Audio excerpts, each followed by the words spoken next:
What's good, everybody? It's Batman, and we are going to be finally concluding and finalizing the reaction to Noodle Scales video of Brutal Honesty, Kakuzu versus Pain. So we already did in the first part. If you guys haven't seen that video, make sure to check that out. I'll make sure to put the video link in the description down below for the first part. It's basically with me reacting to the first 20 minutes of the video. So we're going to be concluding everything here. There's not going to be as many pauses as I did in the other one, as many explanations, and for the debunks and refutations, you name it. So I'm not going to go that hard onto this video. Unless something really comes out that needs to be addressed or said, I'll speak on it, whatever, and say something. Also, though, if it's something that's blatantly wrong or not correct or something contentious, then I might, pause and say something, but it'll be really quick and short. I'm not going to, fully explain. So if you guys want the full explanations and all that and the whole 9 yards, etc., that's things that you'll eventually either see in my production videos whenever I'm doing topics like this, or I have my Discord for a reason. You can always talk to me there and give, information and whatnot, you name it, and provide the scans and evidence and etc. So I'm not going to go too crazy because I don't want this video to be forever long. We still got a good while to go, and, let's get it. We got about 30-something more minutes to go. So let's get it. Let's have fun, and hopefully we don't lose too much brain cells. He's using Ninetales Chakra. So to start off, Kakuzu is shown blitzing a couple of Naruto's clones at multiple occasions. Naruto's shadow clones are relative to him in speed, which is why they're able to combo attack with him. After destroying So that's already saying something stupid and incorrect. So Naruto used those clones as diversions. They didn't just get speed blitz. They could more than likely would have jumped out of the way or dodge, whatever. He's basically setting shadow clones up to test his speed and everything, you name it, etc. So he's curious to see what what he's dealing with, what he's working with, and basically when he goes up, they just kind of get all fucked up, whatever. And so what's funny is he showed them getting messed up by the two masks and the tentacle, okay? But at that particular point, that's when Naruto created the opening, and basically got behind him and then did the Rising Shuriken, and that was the first time he would have gotten a hit on him. But basically, when he first sent his shadow clones, they do get fucked up as well, and he's literally showing the scan as now. That's basically it. So it's not necessarily a speed blitz. There's no way to concretely prove that he was getting blitzed or anything like that. Basically, Naruto was just kind of sending them out to just die. Like sacrificial pawns, and just to see and gain intel from it. So, and it's literally stated from there, based on his assault speed and battle style, I'm going to need at least 3 doppelgangers for diversion alone. Seems he's at least mastered the technique of tapping his shadow clone experiences and using their knowledge to his advantage in battle. So meaning, in order to defeat Kakuzu in his strongest fucking form, it only requires 3 doppelgangers, 3 shadow clones. So meaning, if Kakashi created 3 shadow clones and has a Raikiri, bam, can get a heart, or if Sasuke's fighting, 3 shadow clones, Kirin, you know what I mean, or whatever, you name it, Pain, 3 passive Pains pull up, dead, hacks, you know what I mean?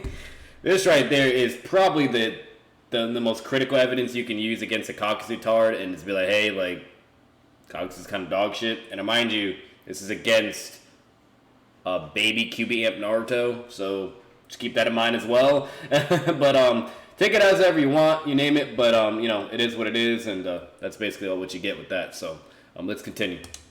these clones, Naruto verbatim says, based on his assault speed, I'm going to need at least 3 clones for the diversion alone. 2 things are important to note in this statement. The first thing is that he needs the diversion to begin with. If Naruto were fast enough to hit Kakashi with the Rasen Shuriken, he wouldn't need a diversion at all. The point of a diversion is to distract someone so you can catch them off guard. The second thing is that Naruto literally says that Kakuzu's assault speed was the reason he needed a diversion, implying he attacks too fast. This is literally shown with the Shadow Clones getting blitzed. To top this all off, Choji literally... And that's fair, the tentacles, because we do know the tentacles are really, really fast. So, you know, whenever he's getting grabbed by that or whatnot, that's more unlikely a speed blitz where you couldn't even do anything. You could still, if you want to be petty or whatever, argue, be like, oh, maybe Naruto could, but if we're being real, if Kakashi really couldn't and it caught him off guard, you know what I mean, and it was really fast or whatever, you know what I mean, it's safe to assume that it could basically, it's way faster than all of them, you know, and so on and so forth. You know, maybe like jutsu activation and whatnot can be able to compensate for the speed, you know, and whatnot, but either way, that's kind of what you're working with. But yeah, that's kind of, it is what it is, so that's fine, that's not a big deal. But one thing to correct immediately, you see how he's saying to use a diversion to create as an off-guard opportunity. So he'll think that's not a speed blitz, and it's just Kakuzu getting off guard and hit. But yet, after Kakashi killed Kakuzu, okay, you know what I mean? Well, remind you, which was an off guard attack as well, not a speed blitz. So literally, like fucking, basically, when he goes to charge that hit on, he's off guard. He's not getting speed blitz, and Kakuzu does the same exact thing and hits him basically from behind and kicks him in his chest and fucking just basically kicks him all the way through the trees. So like it's hilarious how he'll consider that a speed blitz, even though it's Kakashi clearly getting hit off guard because he had no idea the guy was still alive and he was immortal. But yet when Naruto hits Kakuzu twice, it's not a speed blitz, but it's off guard and diversions, right? So, at the end of the day, this just kind of goes to show that he'll backtrack and he'll say whatever he needs to say in order to make it look, or formulate it misconstrued, and you name it. And it's a bunch of bullshit. We all know it's a bunch of bullshit. At the end of the day, Kakashi got hit off guard. Kakuzu got hit off guard by the Raikuri. And then Naruto was able to move fast enough, because that's the thing. Yes, diversions obviously will help to compensate for, whatever reason, X, Y, and Z, whether it's a jutsu or your speed, etc., whatever. Okay? Naruto always uses shadow clones as diversions all the time. He always uses them to kind of press his enemy and then create an opening. It's what he does all the fucking time. So the fact that Naruto only needs 3 shadow clones and the original can move fast enough, okay, as well, and be able to run all the way around Kakuzu basically, and then land a rising shuriken, goes to show that Kakuzu does not have KCM1 speed or fucking, Sage Mode speed and all this other bullshit, or you name it, and all this other nonsense. You know what I mean? Like, if he had the speed, he would have been able to still dodge Naruto's shadow clones. Like, better yet, if we're really being honest, Kakashi out of all characters, Sasuke out of all characters, can deal with fucking, so many fucking shadow clones. You know what I mean? But Kakuzu can't even deal with fucking 3, you know what I mean? As being used to create an opening. It's pretty fucking sad. Says that Kakuzu is faster than every single ninja there, which includes both Naruto and Kakashi. Wait, Noodles, what about the time Kakashi hit Kakuzu in the back? What about those other 2 times where Naruto hit Kakuzu in the back? Yeah. That's the only way they could get a hit, is by hitting him in the back. For Kakashi, Kakuzu literally says he didn't sense Kakashi behind him, proving that Kakashi sneak attacked him in the back.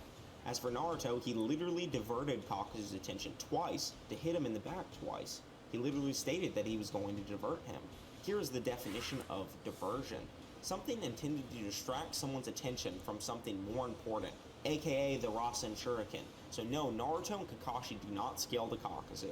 And for those that think Kakashi swapped hands with Kakuzu, that only happened in the anime, and it still doesn't prove he's relative, considering even in the anime, Kakuzu still majorly beats the shit out of him.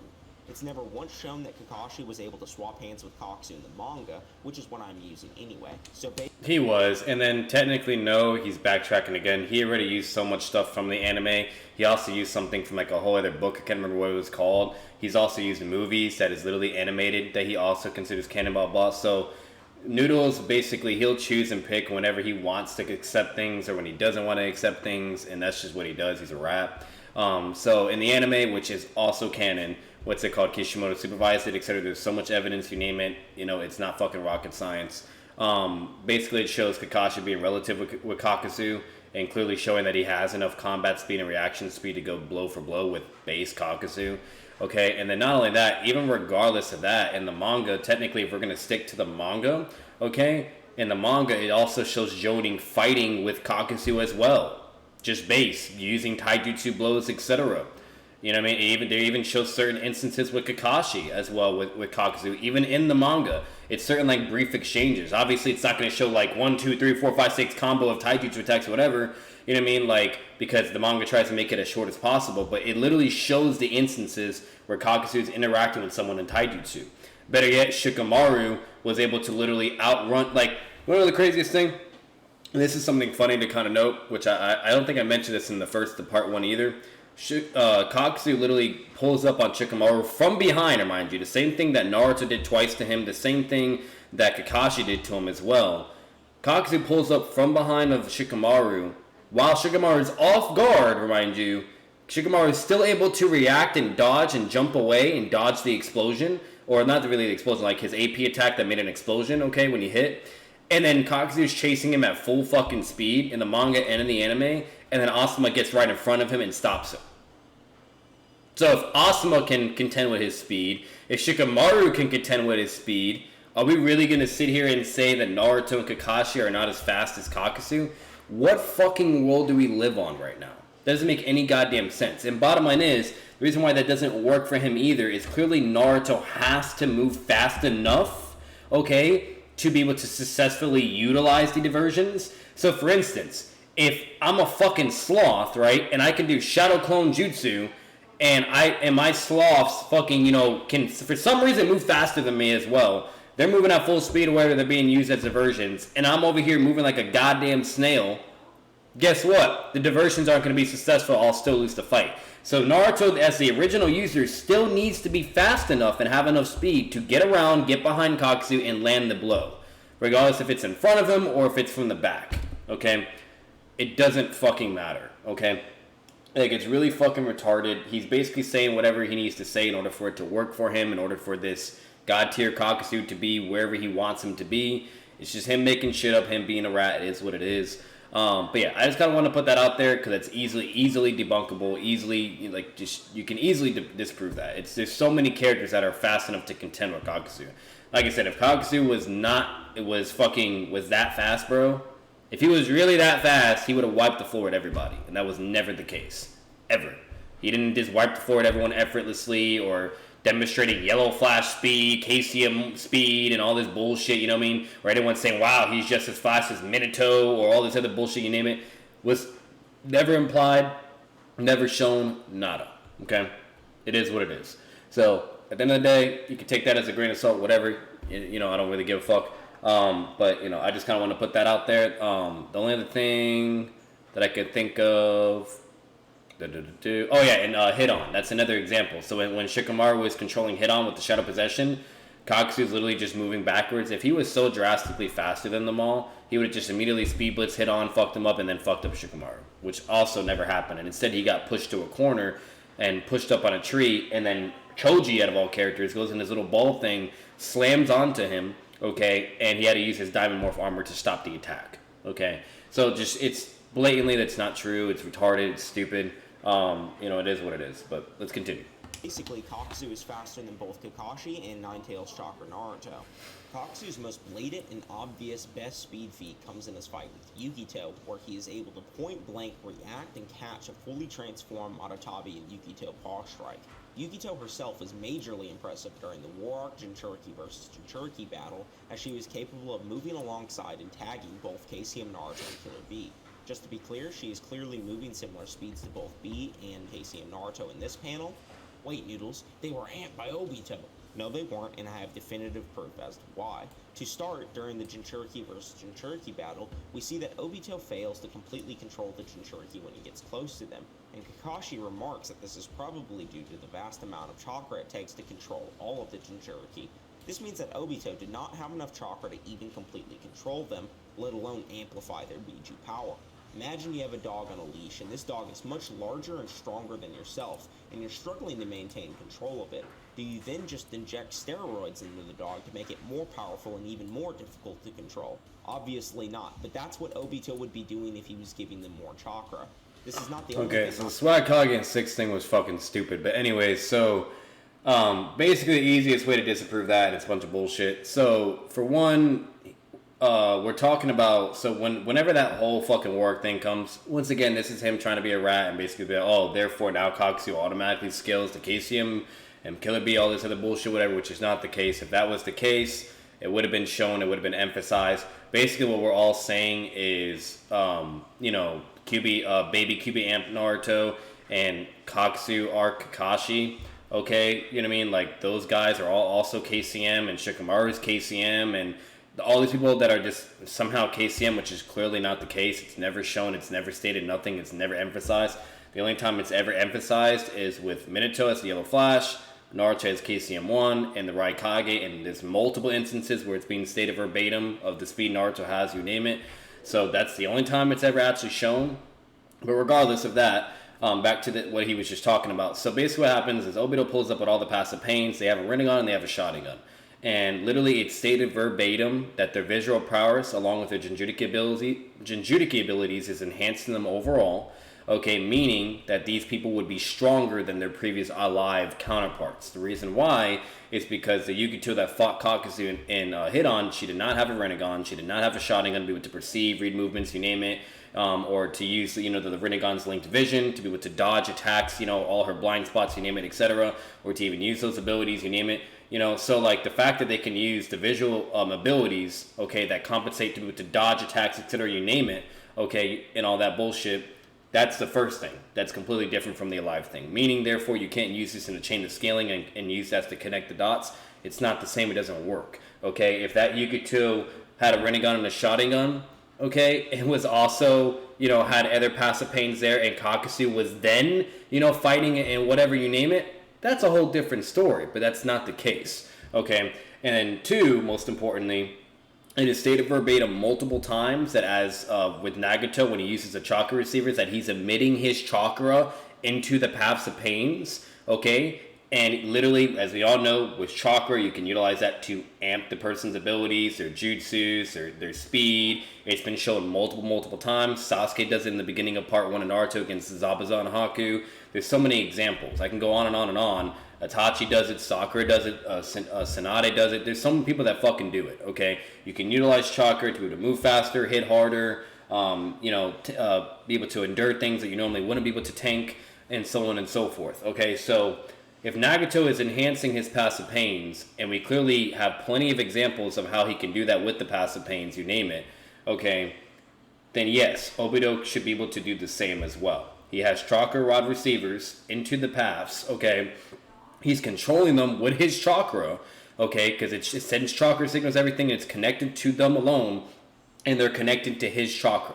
So yes, you could definitely be able to say Obito is amping those passive pains with aka chakra control, okay, because he's using chakra to control the passive pains, to move them, to do whatever abilities you name it, okay, so yes, they are being amped by Obito, okay, and not only that, the reason why that's further supported, okay, is literally, like, they would not be able to move if the receivers were out of their body. Okay, that's also stated as well. So the chakra receivers are inside of them. We all know that uses chakra, and that's what controls their movements and etc. And you can enhance them overall, yada yada. So for one, yes, Obito is amping them, okay, and being able to give them the chakra they need to move, do whatever they need to do. That is definitely 100% more than likely what is happening at that particular moment. It has happened with Nagato and the passive pains. Makes no sense to say that it's not happening with Obito. And basically what Noodles does when he shows the scene of it being talked about, with him having a hard time controlling them, that is not only is that like way forward into the fight while things have been going on for a good while and Obito is already using a shit ton amount of chakra, but basically what happens is one of the tail beasts transforms fully, okay, and then immediately starts going to attack Obito, and then Obito immediately restrains it. Okay, and then that's when it's all being talked about of why that happened, you name it. It has nothing to do when Killer Bee and KCM1 Naruto was fighting the passive pains when they were all together in their normal forms.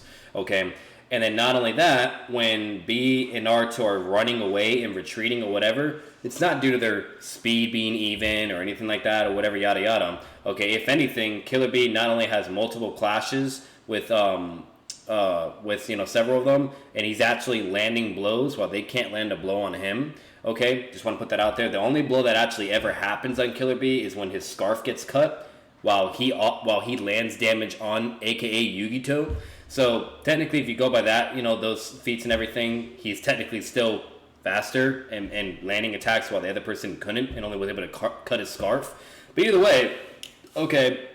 Whenever they did land attacks, it was when they were using their jinchuriki abilities, okay, and on top of it, using their linked vision to create openings.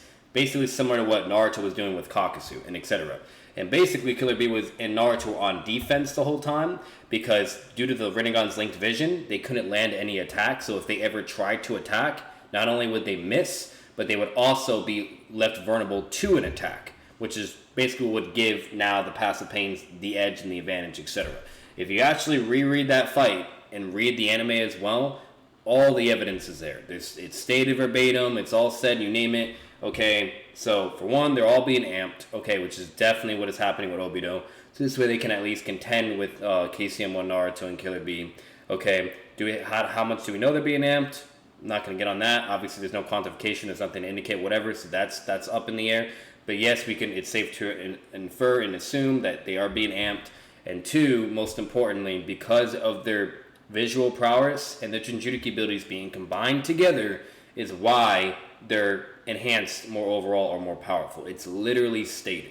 So that does not work for him. That doesn't matter. It's completely different conditions and variables. Okay, unless we see Kakuzu and Hit-On fighting, alright, you know what I mean, KCM1 Naruto and Killer Bee and being able to do shit whatever, then by all means great. But that never happened. You'll never be able to prove that can happen, and we all know Kakuzu would get fucking speed blitzed and destroyed. Just like any other fucking person that went against Shadow Clone of KCM1 Naruto, they all got fucking destroyed. You know what I mean? Like, and so there was actually only 2 individuals that could be able to actually contend with KCM1 Naruto, and that was Edo Itachi and fucking Bone Man Kimamaru. So, you know, I'm just going to be 100% real with you. Kakuzu's not that guy. He lost to a weaker Naruto. Okay, not even Sage Naruto, to the weakest one out of all. Okay, so no, that doesn't fucking work. That doesn't help. He was struggling with Shikamaru. He was struggling with Kakashi. Struggling against the weakest version of Naruto compared to KCM1 in Sage mode. Okay, struggling against Eder Jonin. Struggling against Chunin. Okay, and even Asuma was able to press him when it comes to speed and you name it. So that's just blatantly not true. Doesn't fucking matter. We can move on. This is going to be my final long pause. Everything else, like I said, it'll just either be short pauses, and then I'll just be like, no, X, Y, and Z, that's it, and then move on. I really, really wanted to, like, hit hard, because that's the most important point you need as a Kakuzu tard in order to upscale Kakuzu to that speed, etc., you name it. And it's easily debunkable, it's easily refutable, and as long as you know that knowledge, you know, and you name it, then there you go. You know what I mean? It's that simple. Like, literally, dead ass, the best, just even more to support it, chair in the top. The only way they were actually able to hit KCM Naruto was for Naruto to literally say verbatim, alright, fuck it. If we can't hit them, whatever, because, you know, the linked vision, blah, blah, and them combining their visual powers with jinchuriki abilities, then I'm just gonna dive in and go straight for the Chakra receiver, pull it out so he can't use them anymore, and just be willing to get hit. So he goes, immediately, like, fucking speed blitz the guy, starts trying to pull the Chakra receiver, and then the guy that does bull release comes out of nowhere and just kicks him in his face and launches him back. So, like, the only reason why they were even able to land an attack on KCM1 Naruto while they're in, like, you know, like, their base versions or just with one tail released, okay, was because Naruto was literally willing to let himself get hit, okay? They weren't able to really do anything impress them until they went to V2, and eventually when they would go like full B2 transformation, that's when it's become more of a problem. So either way, let's continue. Either, as we also know that Obito was specifically trying to conserve Chakra during the war, and even go so far to say that he doesn't want to waste Chakra on Rinnegan abilities, due to the fact that Kakashi and Naruto are already aware of how to counter said abilities. This proves that he would not be infusing Chakra into them because they have their own massive Chakra pools, and he needs to conserve Chakra, and infusing Chakra into them would be So, no, the reason why that doesn't make any sense is because you have to infuse Chakra in order to control the passive pains in their bodies, okay, which is why they have the Chakra receivers in their bodies. So basically, in order for this argument to work for Noodles, he would have to prove that the Chakra receivers are not needed in order for them to be moved and utilized and controlled. Okay, which he can't prove that because it is needed. They're in the bodies, you name it. And Obito even states these are minute passive pains, blah, blah, whatever, etc., etc. So, no, that's not true. What's it called? You have to prove that the bodies can move without the rods, which you can't prove that because only Kabuto can be able to control the Edo bodies. And so, which is why Obito was using the Chakra receiver so he can control the bodies instead, and etc. Rinnegan's abilities, which he has already said he would not be wasting Chakra on. Not only this, but I actually translated the raw Japanese databook page on Yukito and found this statement. When she was resurrected in the impure world reincarnation, she tormented Naruto and the others with her swift movements and various techniques that used the power of the tailed beast. The power of the tailed beast, not the power of Obito. It continues. However, she was able to master these high-level techniques because she continued to improve herself based on her strong belief to protect the neighborhood. The second aspect of the statement proves... So, one way to easily counter that is, yes, she's using her abilities and powers throughout that whole fight. And 2, okay, basically all that's being stated is, yes, that happens in the manga, it happens in the anime. Why is it happening? Because, like I said, she's being amped by Obito, and they also have the visual prowess and the jinchuriki abilities combined. It's enhancing them overall. It's making them more powerful than their alive counterparts. Even the Eight Tails even says, well, there's something different and totally off with Yukito, blah, blah, like this is a whole other thing, yada, yada, so it's completely different, the conditions are completely different, you name it, etc. So basically what that's being stated is just what's happening. That's the whole point of data books, right? It's to kind of explain what's happening, you name it. So yes, that is literally what's happening. She's using her tail beast's power, blah, blah. Nowhere does it say that she's using her tail beast power alone, and that's why she's able to contend with Casey Naruto and B. It doesn't say that. It just says that she's using her tail beast power and her abilities. No shit, we see that in the fucking fight. So that doesn't help you either. Had already mastered these techniques before she died, hence the improving self part. You can't improve if you're an Edo Tensei. So the same claw attack she was using during the war would be the same technique she used against Kakuzu. I will admit one thing is being improved by Obito, and that is the Jinchuriki's movement tracking of the Sharingan and the shared vision of the Rinnegan. The benefit to having both of these abilities is that your reaction speed and area perception would improve. I've addressed this many times before, but simply increasing your perceptive capabilities does not grant you the physical speed to keep up with or fight other people. This is literally shown in early Naruto when Lee beats up Sasuke. Here, Lee directly says that Sasuke, despite being able to perceive his movements, was not fast enough to physically block his attacks. The same idea is relevant to Yukito, because even though her perception speed is better, her run speed and attack speed would not be different, which means the claw attack she landed on B and the movement speed feat shown earlier proves that she had the physical capability to block. So she didn't land the attack on B, she only cut his scarf, and B landed an attack on her, by the way. And move alongside Casey and Naruto even when she was alive. This is ignoring the major nerf of the Edo Tensei as well, but I'm not even going to enter that can of worms today. We will now transition into how I believe this fight plays out and address common counter-arguments I've seen people make. So to put it plainly, Kakuzu scales above Biju in physicality, durability, and in raw ninjutsu, whereas Pain only really scales above Biju with his Chibaku Tensei. None of Pain's other abilities have been shown to overpower or compete with any Jinchuriki or Biju, including the likes of the Shinra Tensei, which Six Tails Naruto tanked and walked through. The statements made in the Funo Show booklet and the third data book illustrate the idea. So I'm glad he brought that up as well. A lot of people try to use that as like a downplayed statement, or people try to be like, oh, look at this, you know, Pain travel, blah, blah, the whole 9 yards, whatever. So the reason why Pain's Shinra Tensei didn't work on the V2 Six Tails of Naruto is basically not only is, once again, he's extremely fatigued, he's getting exhausted, you name it, so it's not a full power Pain, none of that bullshit or whatever.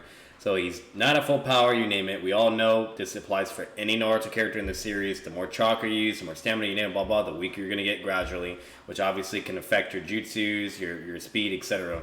So that's the first thing to note. 2, okay, when he does the Shinra Tensei, the Nine Tails stuck his tails into the ground, okay, and to use as anchors, so he couldn't be launched all the way back and sent flying.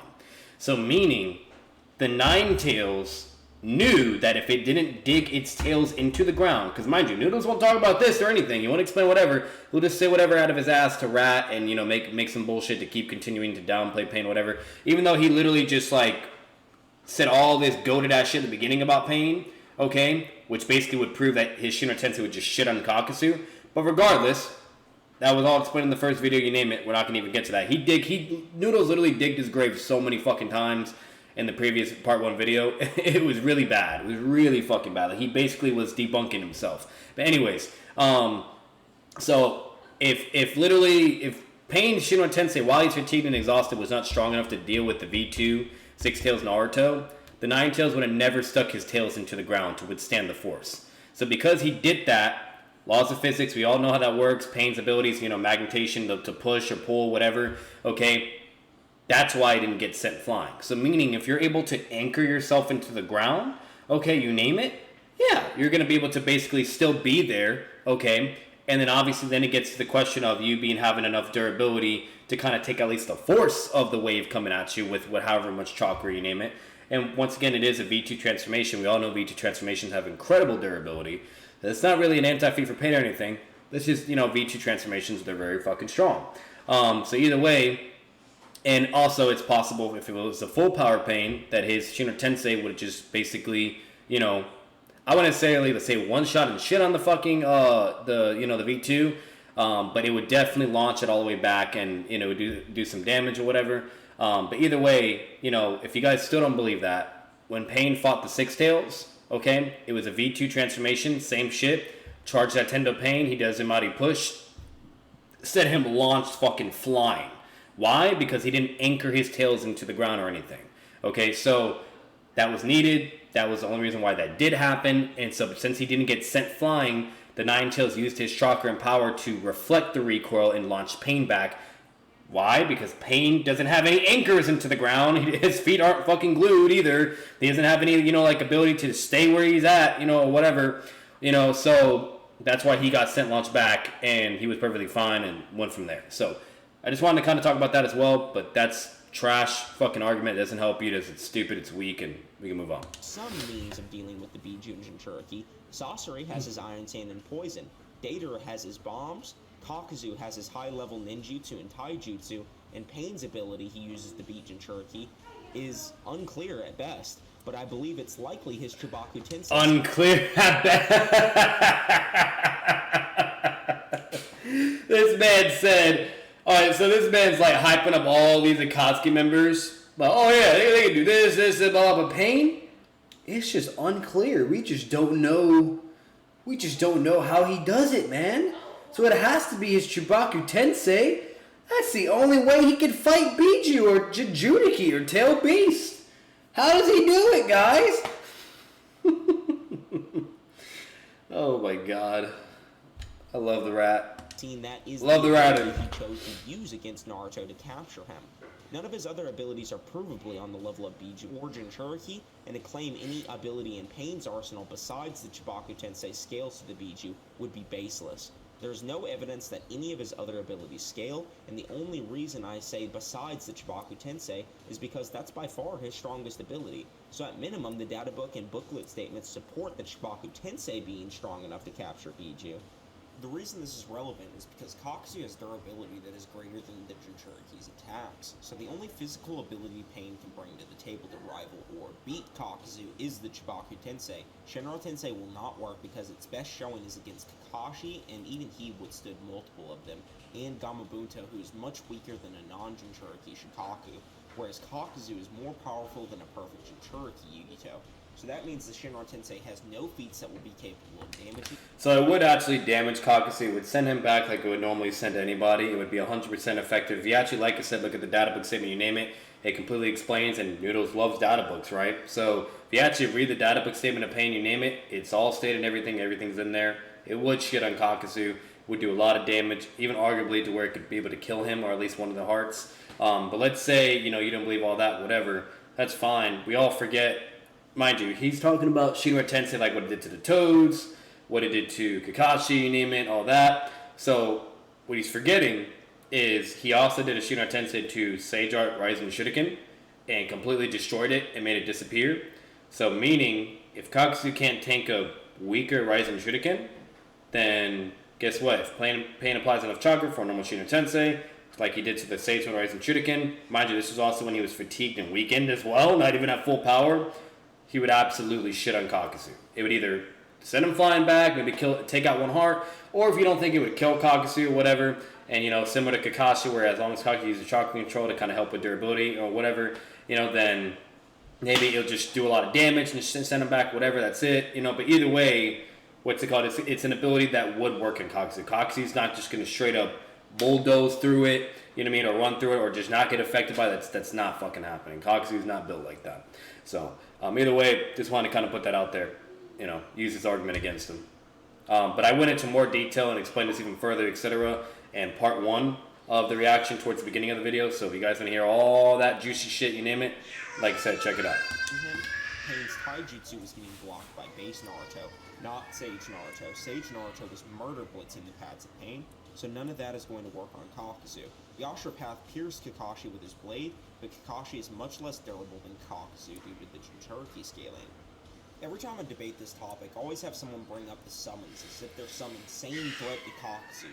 Kakuzu literally gets paid to fight insanely powerful giant monsters that can emit multi-continental blasts from their mouths, and he's literally stronger and more durable than all of them.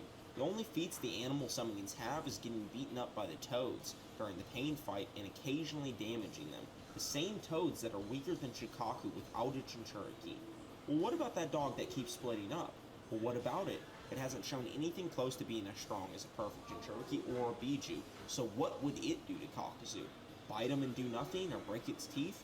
What about the giant bird that flies around? It doesn't even have feet. The chameleon turns invisible, sure, but it still can't damage Kakuzu, and as soon as the animal path is destroyed, all of the animal summons will go away. So no, I don't... So I'm actually glad he brought up the chameleon, because this is actually a win con that could easily happen to Kakuzu, to where the chameleon could literally just sneak up on Kakuzu, because remember, Kakuzu is the prime guy for always getting hit from behind, right? So imagine, I'm baseball I've been doing the whole time, especially in the main part of the video, this has been fucking easy as shit. I'm just using Noodles' arguments against him. But either way, like, so I don't have to go on offense. I'm just going basically on defense right now. But let's say we use Noodles' arguments, right, and so far. So since Kakuzu always gets hit by from behind, right, and he has and that's one weakness that can be exploited, especially by Pain. If it was exploited by Kakashi and by Naruto, you name it, could definitely be exploited by Pain. So he could send the chameleon and go behind, and mind you, he was able to get behind KCM1 Naruto and basically speed blitz. He couldn't do anything, whatever. It was able to, be undetected by fucking, it was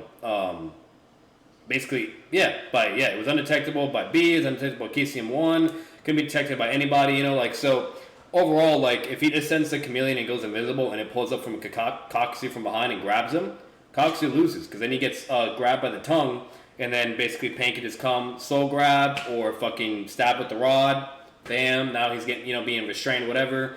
And then, there's just so many ways. Like, he's basically a sitting duck at that point, and then he's fucked, So, it's going to put that out there. And another thing to respond with the whole dog thing, it's perfectly fine to think that Kakuzu could have a way to deal with all the other summonings, you name it, whatever. Personally, I do think he would get overwhelmed and basically, would get hit here and there, whatever. But let's say you think Kakuzu could just take on all those summonings. When it comes to the dog, he's not going to be able to do anything towards that. And even if you believe the dog for some reason can't injure him, even though that would make the summonings completely counterintuitive and pointless, that doesn't make any sense. And like everybody was always dodging, the attacks. Like even KCM1 Naruto wasn't just letting the dog straight up bite him or anything. No, he was combating against it, beating it up, doing rising shurikens on it, you name it.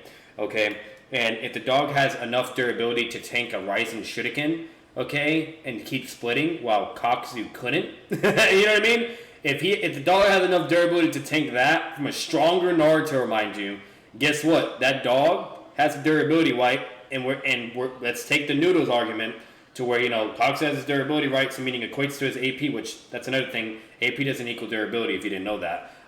It can, but it doesn't always equal each other. And there's plenty of examples of that in Naruto as well. But anyways, so if we go that route as well with Noodles' logic and argument, then the dog should be able to bite and fuck up Kakuzu, or use his body and fuck up Kakuzu. You know what I mean? So that doesn't make any sense. But let's say we grant Kakuzu's god tier durability, whatever, the dog would just outlast Kakuzu.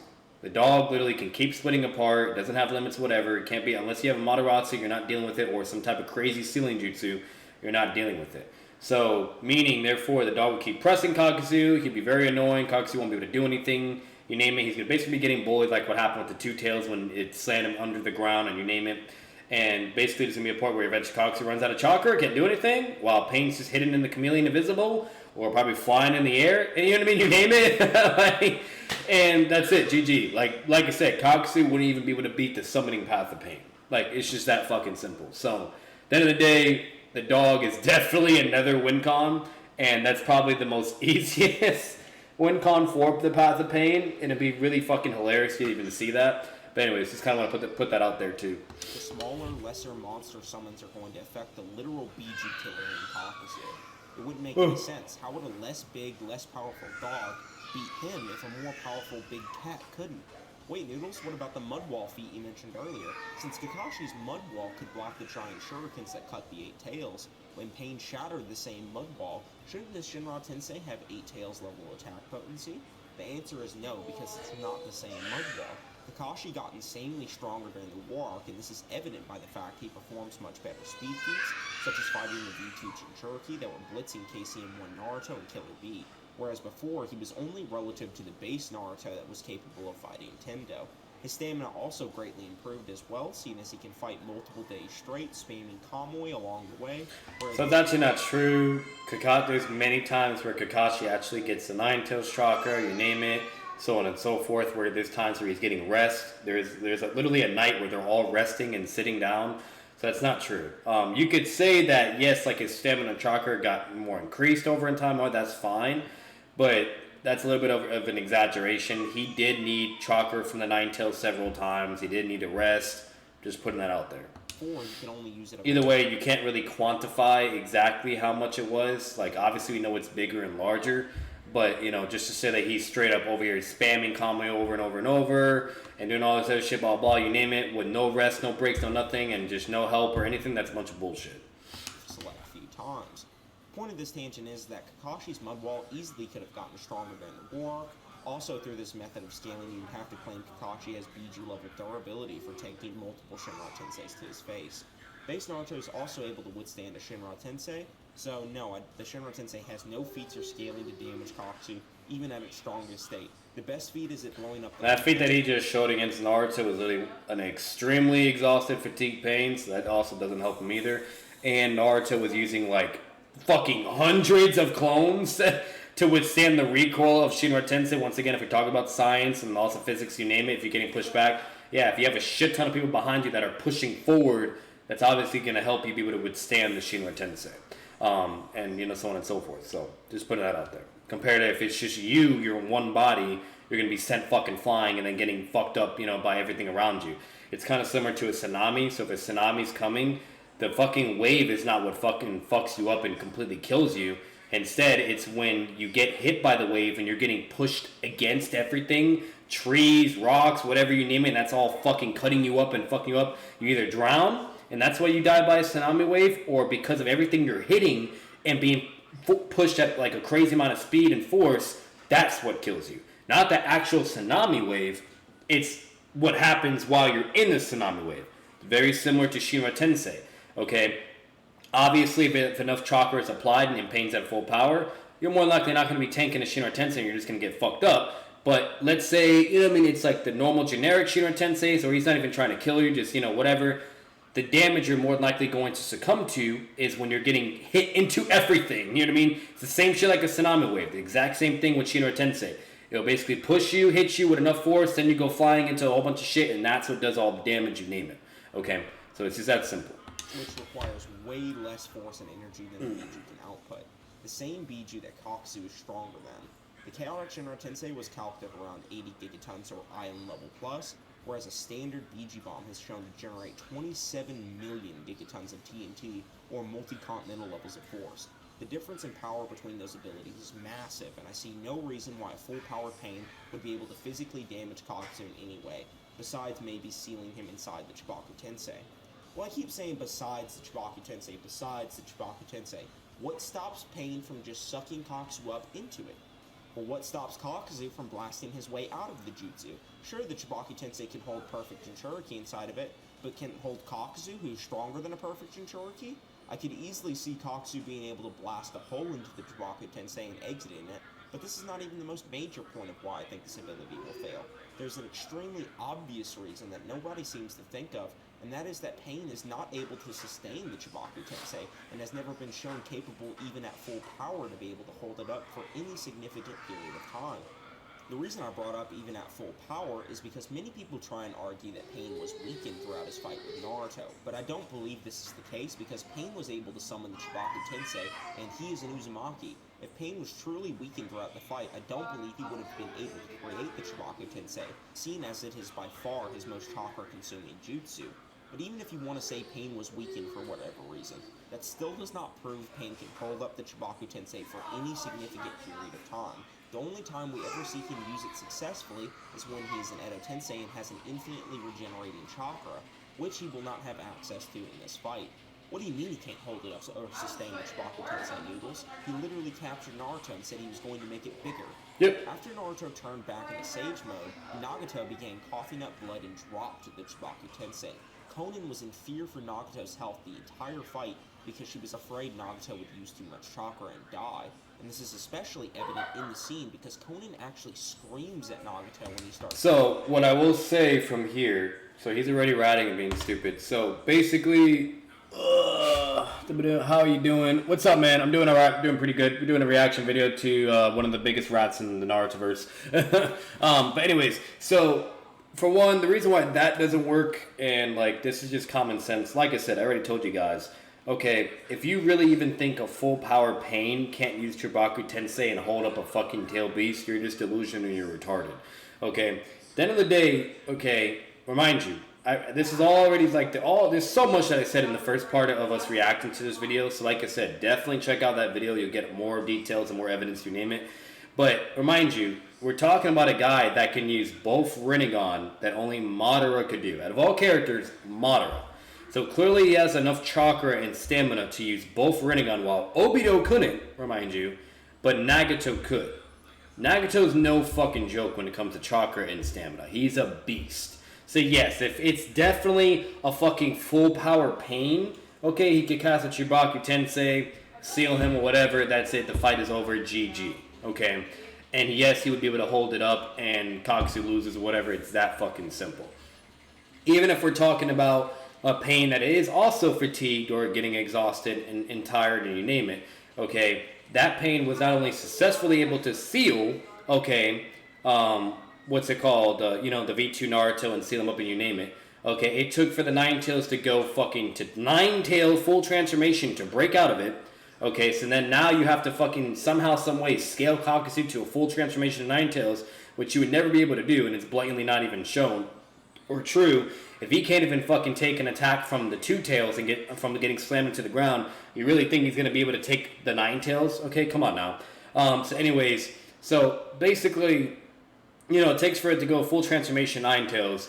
And after that happens, okay, Pain literally says, alright, well, I'll just make it larger, starts putting his hands up, whatever.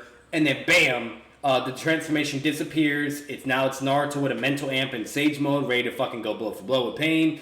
And he's like, wait a minute, like he's already mastered the Nine Tails, whatever, yada yada, and that's it, And then after that, then eventually Nagato starts coughing blood, because like I said, he's extremely exhausted and fatigued at this point, okay? And if you ignore all the feats and everything he's done beforehand, which is something Kakuzu would never be able to do or replicate, by the way, but anyways, so either way, like, yeah, he's getting tired, he's coughing blood, whatever.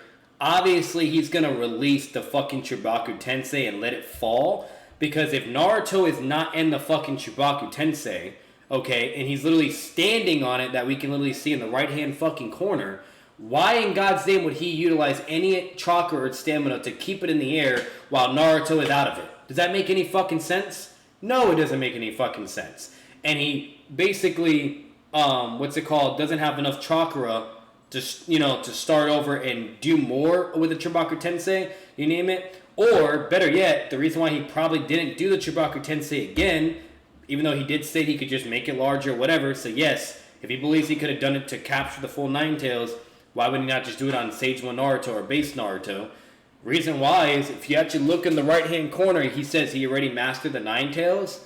So basically, with that being said, if you're Pain, and basically, you're about to seal a fucking monster and a beast, right?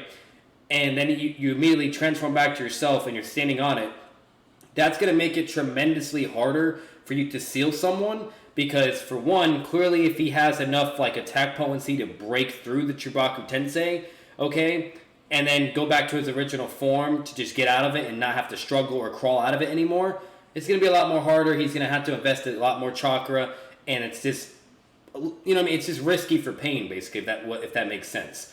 It doesn't make any sense to try to do a huge, big Chibaku Tensei, for Sage Naruto, and if you're under the assumption that he's mastered the Nine Tails, then, that could be a fucking problem, and that can more than likely make the Chibaku Tensei counterintuitive, and basically, there's no point in using it, if that makes sense. So that's the reason why he more than likely didn't do it again, or he probably just didn't have enough chakra to do the full technique, but he had enough chakra to enlarge which is what he states verbatim, to enlarge Chibaku Tensei while the Nine Tails was already in it.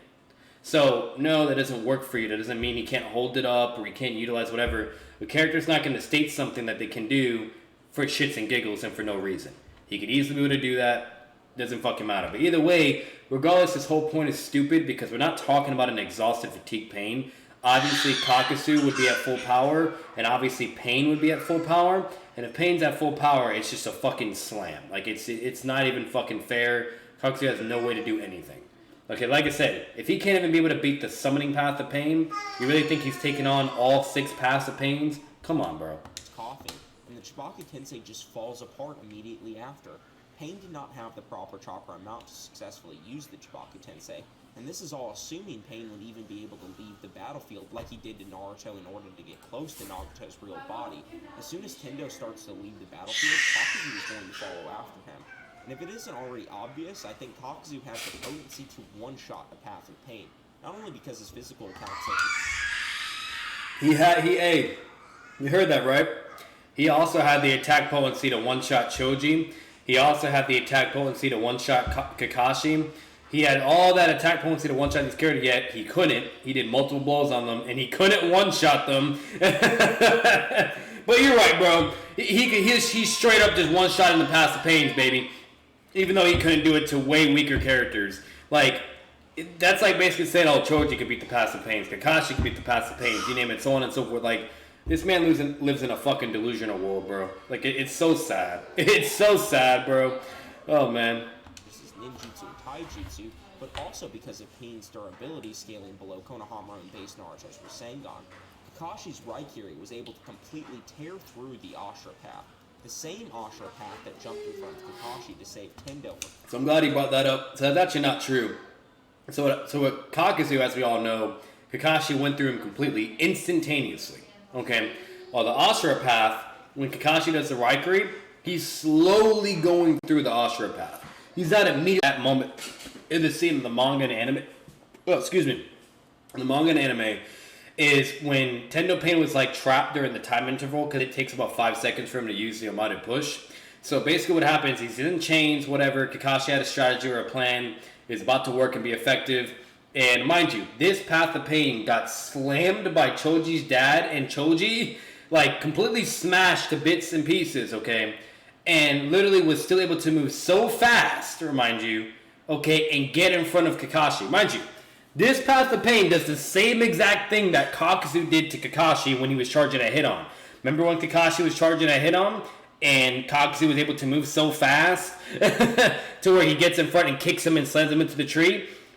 So, mind you, Pain doesn't have the speed, right, or anything like that. Yet, this Path of Pain, while also severely more damaged than Kakuzu just had a hole, okay, while this Path of Pain got slammed into the ground and completely fucked up, okay, is still able to move so fast, gets up, gets in front of Kakashi, and has enough durability to make Kakashi slowly go through his body to where even Kakashi states verbatim, please make it in time. Okay, so meaning, therefore, if his Raikiri just immediately went through the body, it would have killed Tendo Pain. The whole point of this strategy was to kill Tendo Pain and get rid of him.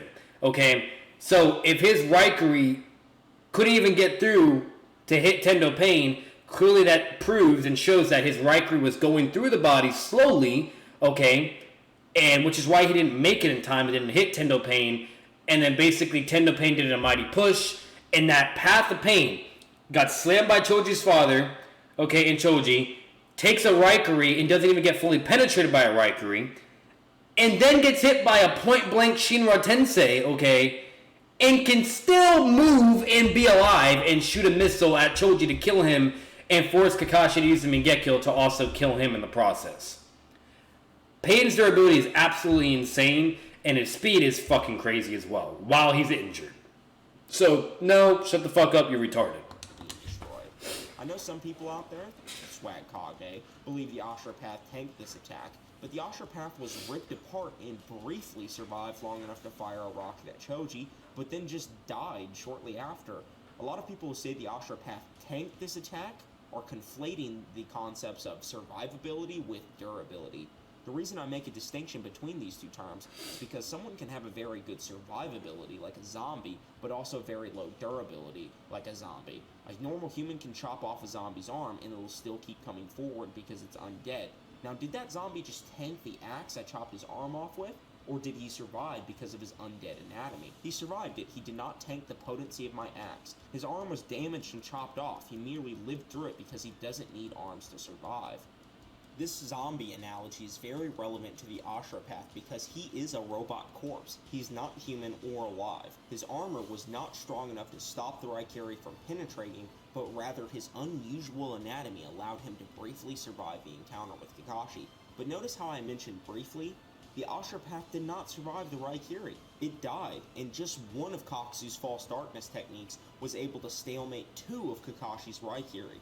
So I think it is more than safe to assume Kakuzu's base jutsu is strong enough to one-shot the paths of pain, and this is just ignoring the fact he can combine his natures to make them even more amplified in power.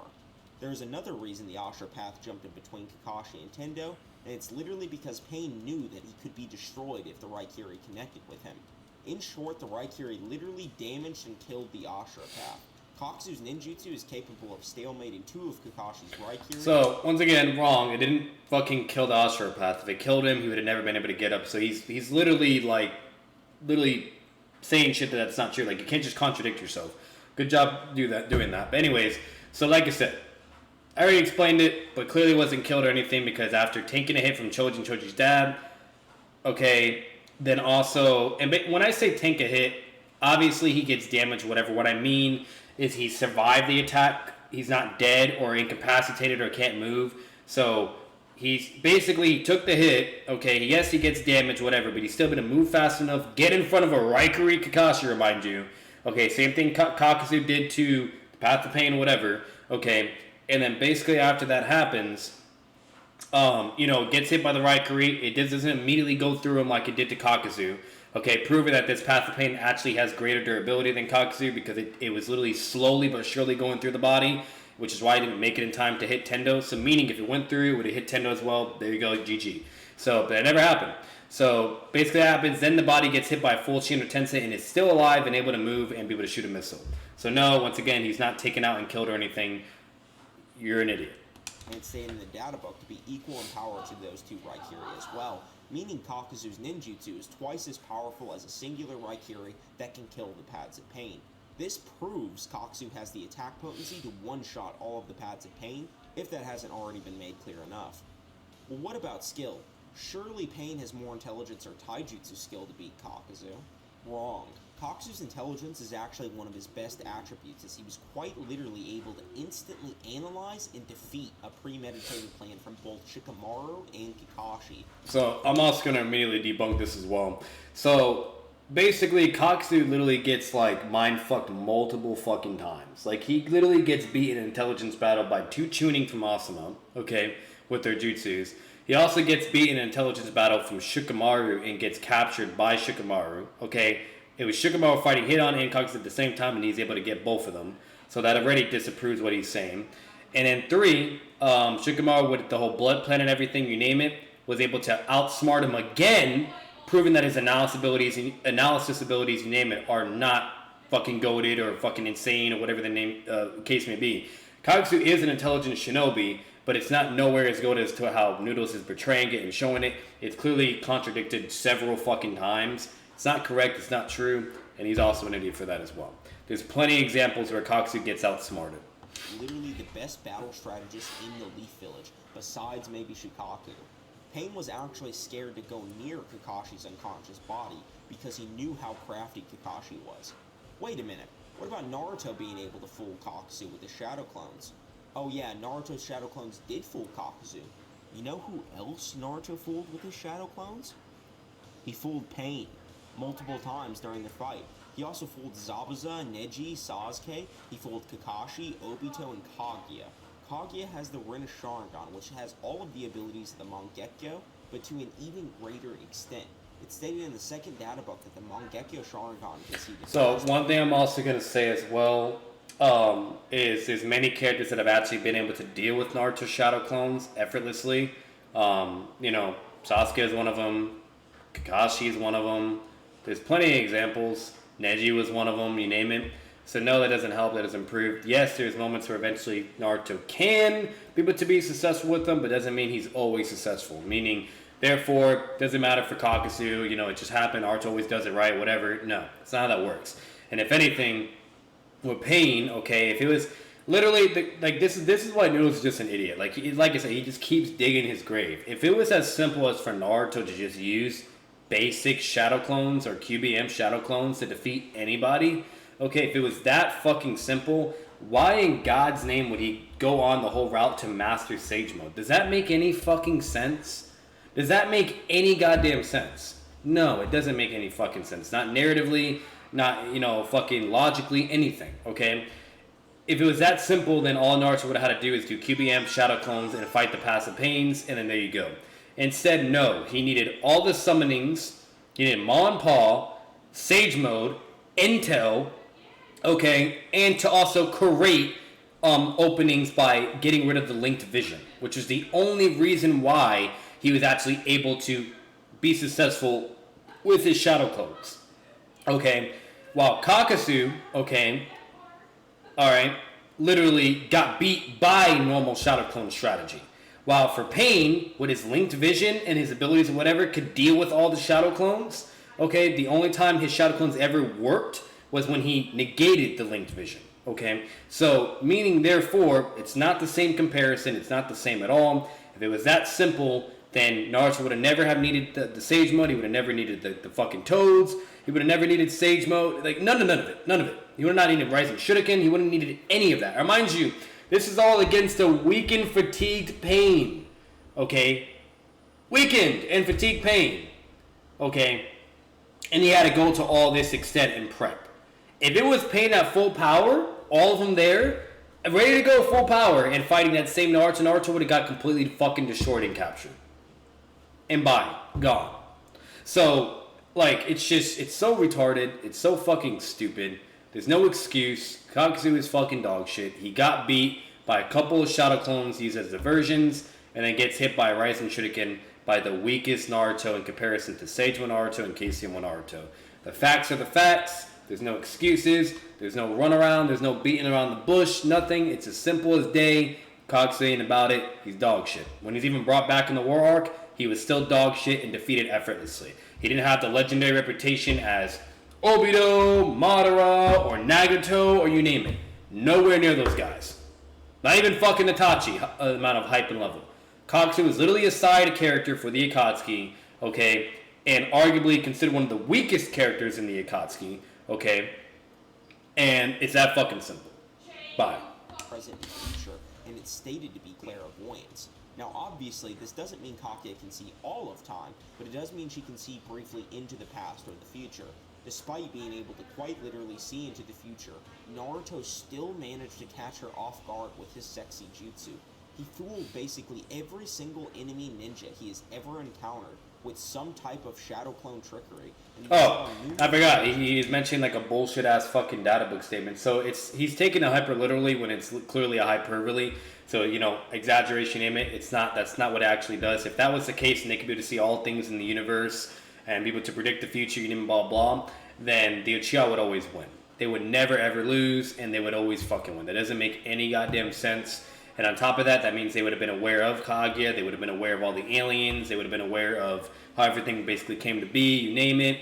That's not the case. It's never implied. You can never be able to concretely prove that. That data book statement is clearly a hyperbole, it's exaggeration, etc.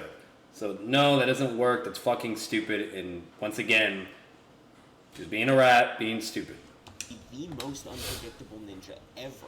Naruto fooling Kakuzu. Shit. If that was also the case, Sasuke would have already knew the truth with Itachi. You know what I mean?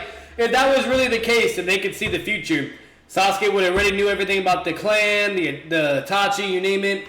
Fucking shit. Itachi and Fugaku would have already knew that Obito was eventually going to attack the village. Come on, bro. Come on. It's so fucking just... Oh my god. Because Naruto is so unpredictable, even someone like Kakuzu, who can instantly analyze how strong someone is just by looking at them and defeat premeditated plans from Shikamaru and Kakashi, is unable to pinpoint which Naruto is real and which Naruto is fake.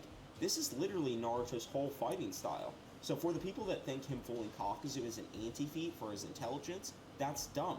Because then you'd also have to argue Pain has an anti-feat as well. He doesn't. Pain doesn't have an anti-feat because that never happens by just shadow clones. Naruto had to sever his linked vision in order to do that.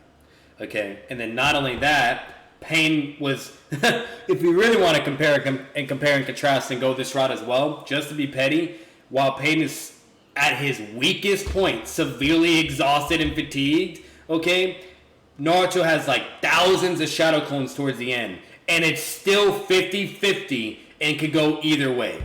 And Pain was still dealing with all of them. Okay, reacting, using his rods, moving, you name it, and then Shinra Tensei's. While Kakuzu couldn't even handle a couple of them. Like, come on, bro. You know what I mean? Like, what are we doing? By shadow clone Naruto and expanding Rasen Shurikens from Naruto as well. Kakashi also managed to fool Pain with a lightning clone, and he is much less unpredictable than Naruto. Another thing worth mentioning is that when Kakuzu got caught off guard the second time by Naruto, literally everyone there was insanely impressed with how good Naruto's plan was executed. Kakashi literally says after that moment that Naruto had surpassed him. As for skill difference, Pain was unable to tag base Naruto in Taijutsu, whereas Kakuzu was able to tag Ninetales and Naruto multiple times, and was also able to outskill Kakashi. There's also a statement in the 4th data book that Kakuzu is actually really good at fighting groups of people, plus all the trickery he can pull with his tendrils, and burrowing, he can attack from range, jump massively in the air, and even dig beneath his opponents. Well, what happens when Pain uses Almighty Pull and sucks Kakuzu in for a soul steal? This is where I use what I've learned. What would require Pain to even be able to pull Kakuzu in? We've seen with Naruto he was able to dig his tails into the ground and completely resist Pain's Shinra Tensei. And as we've seen with Kakuzu, he can use his tendrils to dig into the ground as well, and he has even better physical strength than both Naruto and the chaotic Shinra Tensei. So I don't even believe the Almighty Pull will work to begin with. But let's just be charitable for the sake of the Pain fans out there. Let's say Kakuzu does get pulled in by the Shinra Tensei. Congratulations! Pain has now just pulled in a melee-based fighter that is more intelligent, more powerful, and skilled in taijutsu than him. So strong, in fact, that he has the capability of one-shotting him, and he's also severely faster than him in combat speed due to being able to beat Ninetales Chakra Naruto in taijutsu and being able to block Yugito's paw. And he has the durability that's strong enough to withstand every physical attack that Pain has in his arsenal. So, you're gonna suck that dude in and try and steal his soul or brawl with him. Wait a minute, Noodles, you said earlier that Pain reacted to his Sage Naruto kick, which is faster than Casey and Naruto. Shouldn't Pain be able to contend with Kakuzu since they both scaled to Casey and Naruto? No, this is all assuming that Naruto remains stagnant in both the Pain arc and War arc Jinchuriki versus Jinchuriki battle. Naruto has did both training and fought multiple Kage and Kage level opponents at this point, on top of the fact he is constantly getting more skilled at controlling Chakra. This is shown during his training with Killer B, where he initially struggles to stack blocks with his cloak arms, but later can stack them very proficiently. He also, in the beginning of his training, launches himself into walls, but later adjusts and never does it again. Point is, Naruto... That's actually not true. He does it in the War arc as well, so just putting that out there. Speed, experience, and chakra control, which also factors in the speed due to people being able to manipulate chakra into his legs to run faster. Another thing to consider about the training is that Naruto has already shown to be more talented than Kakashi. Naruto is able to manipulate far more chakra than Kakashi, and was even able to create the Rasen Shuriken by adding the Wind Nature transformation. Kakashi himself had actually tried to add lightning release to the Rasengan, but had failed and created the Chidori. This means that Kakashi was not skillful or as talented as Naruto in chakra manipulation. After Naruto successfully... So it's not true. So it's actually, if you go to that training arc and you actually read the manga, or if you actually watch the anime, Kakashi states it verbatim that Naruto is the only one to be able to master that technique and acquire that technique due to his chakra levels and stamina that him and Minato do not have, okay? And he can use all his shadow clones and increase the amount of time of training productivity, okay, to where basically, like, you know, let's say you're trying to fucking, I don't know, like, read a fucking, a math book or something, because you want to learn about fucking, you know, all this bullshit or whatever. Obviously, if you read it by yourself, it's going to take X, Y amount of Z amount of time, but if you have, like, fucking, like 20 or 50 of yourself reading through the book as well, you're going to speed up that process and acquire that knowledge and everything tremendously quicker compared to just yourself doing it. It's the same exact thing with Naruto. Kakashi explains it very thoroughly, you name it. So, meaning Naruto was able to do something that would take probably years and years to learn, okay? And make that happen in just a couple days or a week at most instead. Because he has the chakra for it, the stamina for it, he can use all the shadow clones while something Kakashi and Minato can't do, and it's literally stated verbatim, you name it, it's all explained and whatnot. It's not because Kakashi didn't have the same, skill or intelligence, you name it. Like, no, it's not. That's fucking dumb. Okay, there's certain things that he doesn't have that Naruto has, which is why he wasn't able to do it. He even says why that wouldn't work for him and Minato. So once again, just him just ignoring all the information in front of him and just being stupid. Destroys and incapacitates Kakuzu with an incomplete Rasen Shuriken. Kakashi claims that Naruto has surpassed him. This idea is also supported in the data book, which says that the Rasen Shuriken is the highest level of shape manipulation. The reason I'm proving that Naruto is more talented than Kakashi, as if that isn't obvious, is because Kakashi, in the same time frame of the pain fight to the beginning of the war arc, gained a massive amplification. Kakashi went from only being able to use a limited number of Kamuis during the pain fight to spamming Chidori's and Kamui and Shadow Clones and many other high chakra costing jutsu during the war. So that's also not true. Kakashi can do a lot of Kamuis, you name it. The problem is when he was fighting pain, he was using a lot of jutsus before he even did Kamui. Okay, he starts off with the mud wall. He starts off with a Raikuru right off the bat. Then he starts off with using his lightning dog, which is a change in form and whatnot, you name it. Then he starts off with using a lightning doppelganger, a shadow clone, which right after he does that, he says, I've already used half of my chakra. You name it, it states verbatim of how much he's used, you name it. So if Kakashi was at full amount of chakra and started just immediately whipping off Kamuis, basically what I'm saying is he could do, like, let's say he could only do 5, right? Let's just make up a number, he could do 5 if he's at full power and chakra. So he could do 5. But let's say he's doing mud wall, Raikuri, this and this and this and this. Now he's at like 50% of his chakra, right? So now he can only be able to do like maybe 2 Kamuis at most. You know what I mean? Which, guess what? Happens during the pain fight. He does it against the nail and then does it against the missile on Choji. So no, that's not how that works. Okay, that doesn't help you. He didn't, no, it's fucking stupid. So he could be able to do a lot of Kamuis, but it depends on how much chakra he has and stamina. And the war arc, once again, yes, Kakashi does get stronger. A lot of people get stronger, whatever. In time, you train, whatever, you get stronger. Your chakra levels can increase, you name it. But not only does Kakashi have a lot of support, getting the 9-touch chakra several times, getting rest when it's needed.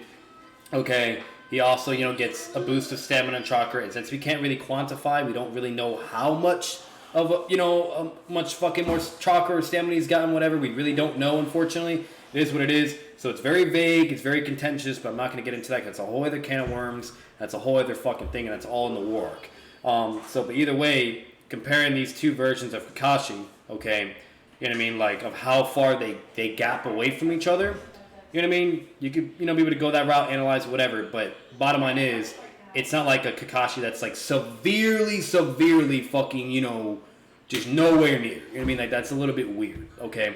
You can say maybe it's a big gap, maybe it's a large gap, or maybe it's a medium gap, whatever, that's fine, great. But at the end of the day, it's not like massive, like we're talking about like fucking part 1 Kakashi all the way to fucking, 5 Kage Summit Kakashi. Like, that's stupid. Fights. This means that Naruto would have become even stronger and faster than Kakashi did during the war. Naruto just also outright says that he is stronger when he fought Pain during the Nagito and Itachi encounter, which proves he is not the same level he used to be. So yeah, no real reason to consider Pain, Casey, and Naruto level in speed. I tried. There is another reason this argument fails, and that's quite literally because David Path failed to tag Naruto a singular time in Taijutsu and had all of his attacks blocked, versus only reacting to the initial sage kick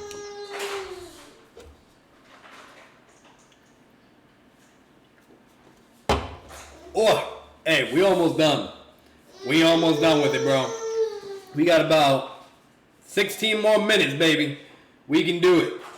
We can fucking do it. We got it. Almost done. Naruto, plus all of the other instances of Sage Naruto bodying Pain. Wait a minute, didn't Pain stab and pin Sage Naruto with a chakra rod? No, he didn't. That Naruto was in base, as shown here, and that Naruto was distracted and manipulated by Paw's lifeless body being thrown at him, and Naruto caught him out of instinct rather than defending himself. This was actually the only big brain play that Pain made during the entire fight, but unfortunately for him, trying to play on Kakuzu's morality is not going to work. To add on to the Soul Steal point a bit, I don't think this ability is very good when Pain is using it, but it's pretty good for Nagato. I'll explain why I'm differentiating a bit. The reason Pain's Soul Steal is bad is because the only people we saw it work on were some random ninja and Shizune, neither of which are anywhere close to the strength Kakuzu possesses.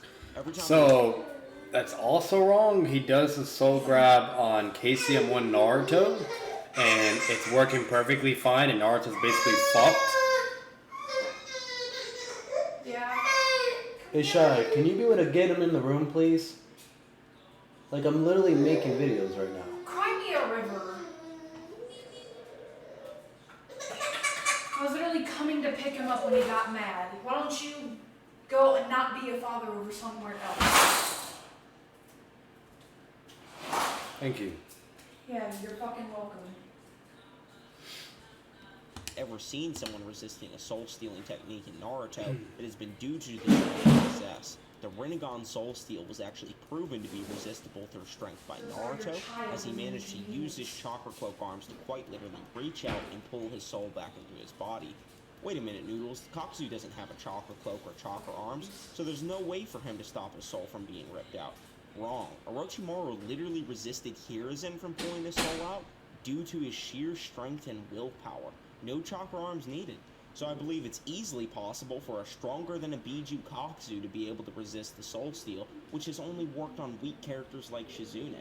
Another interesting argument is that Kakuzu's forbidden jutsu, the Earth Grudge Sphere, has multiple ninjas' hearts containing their own chakra nature.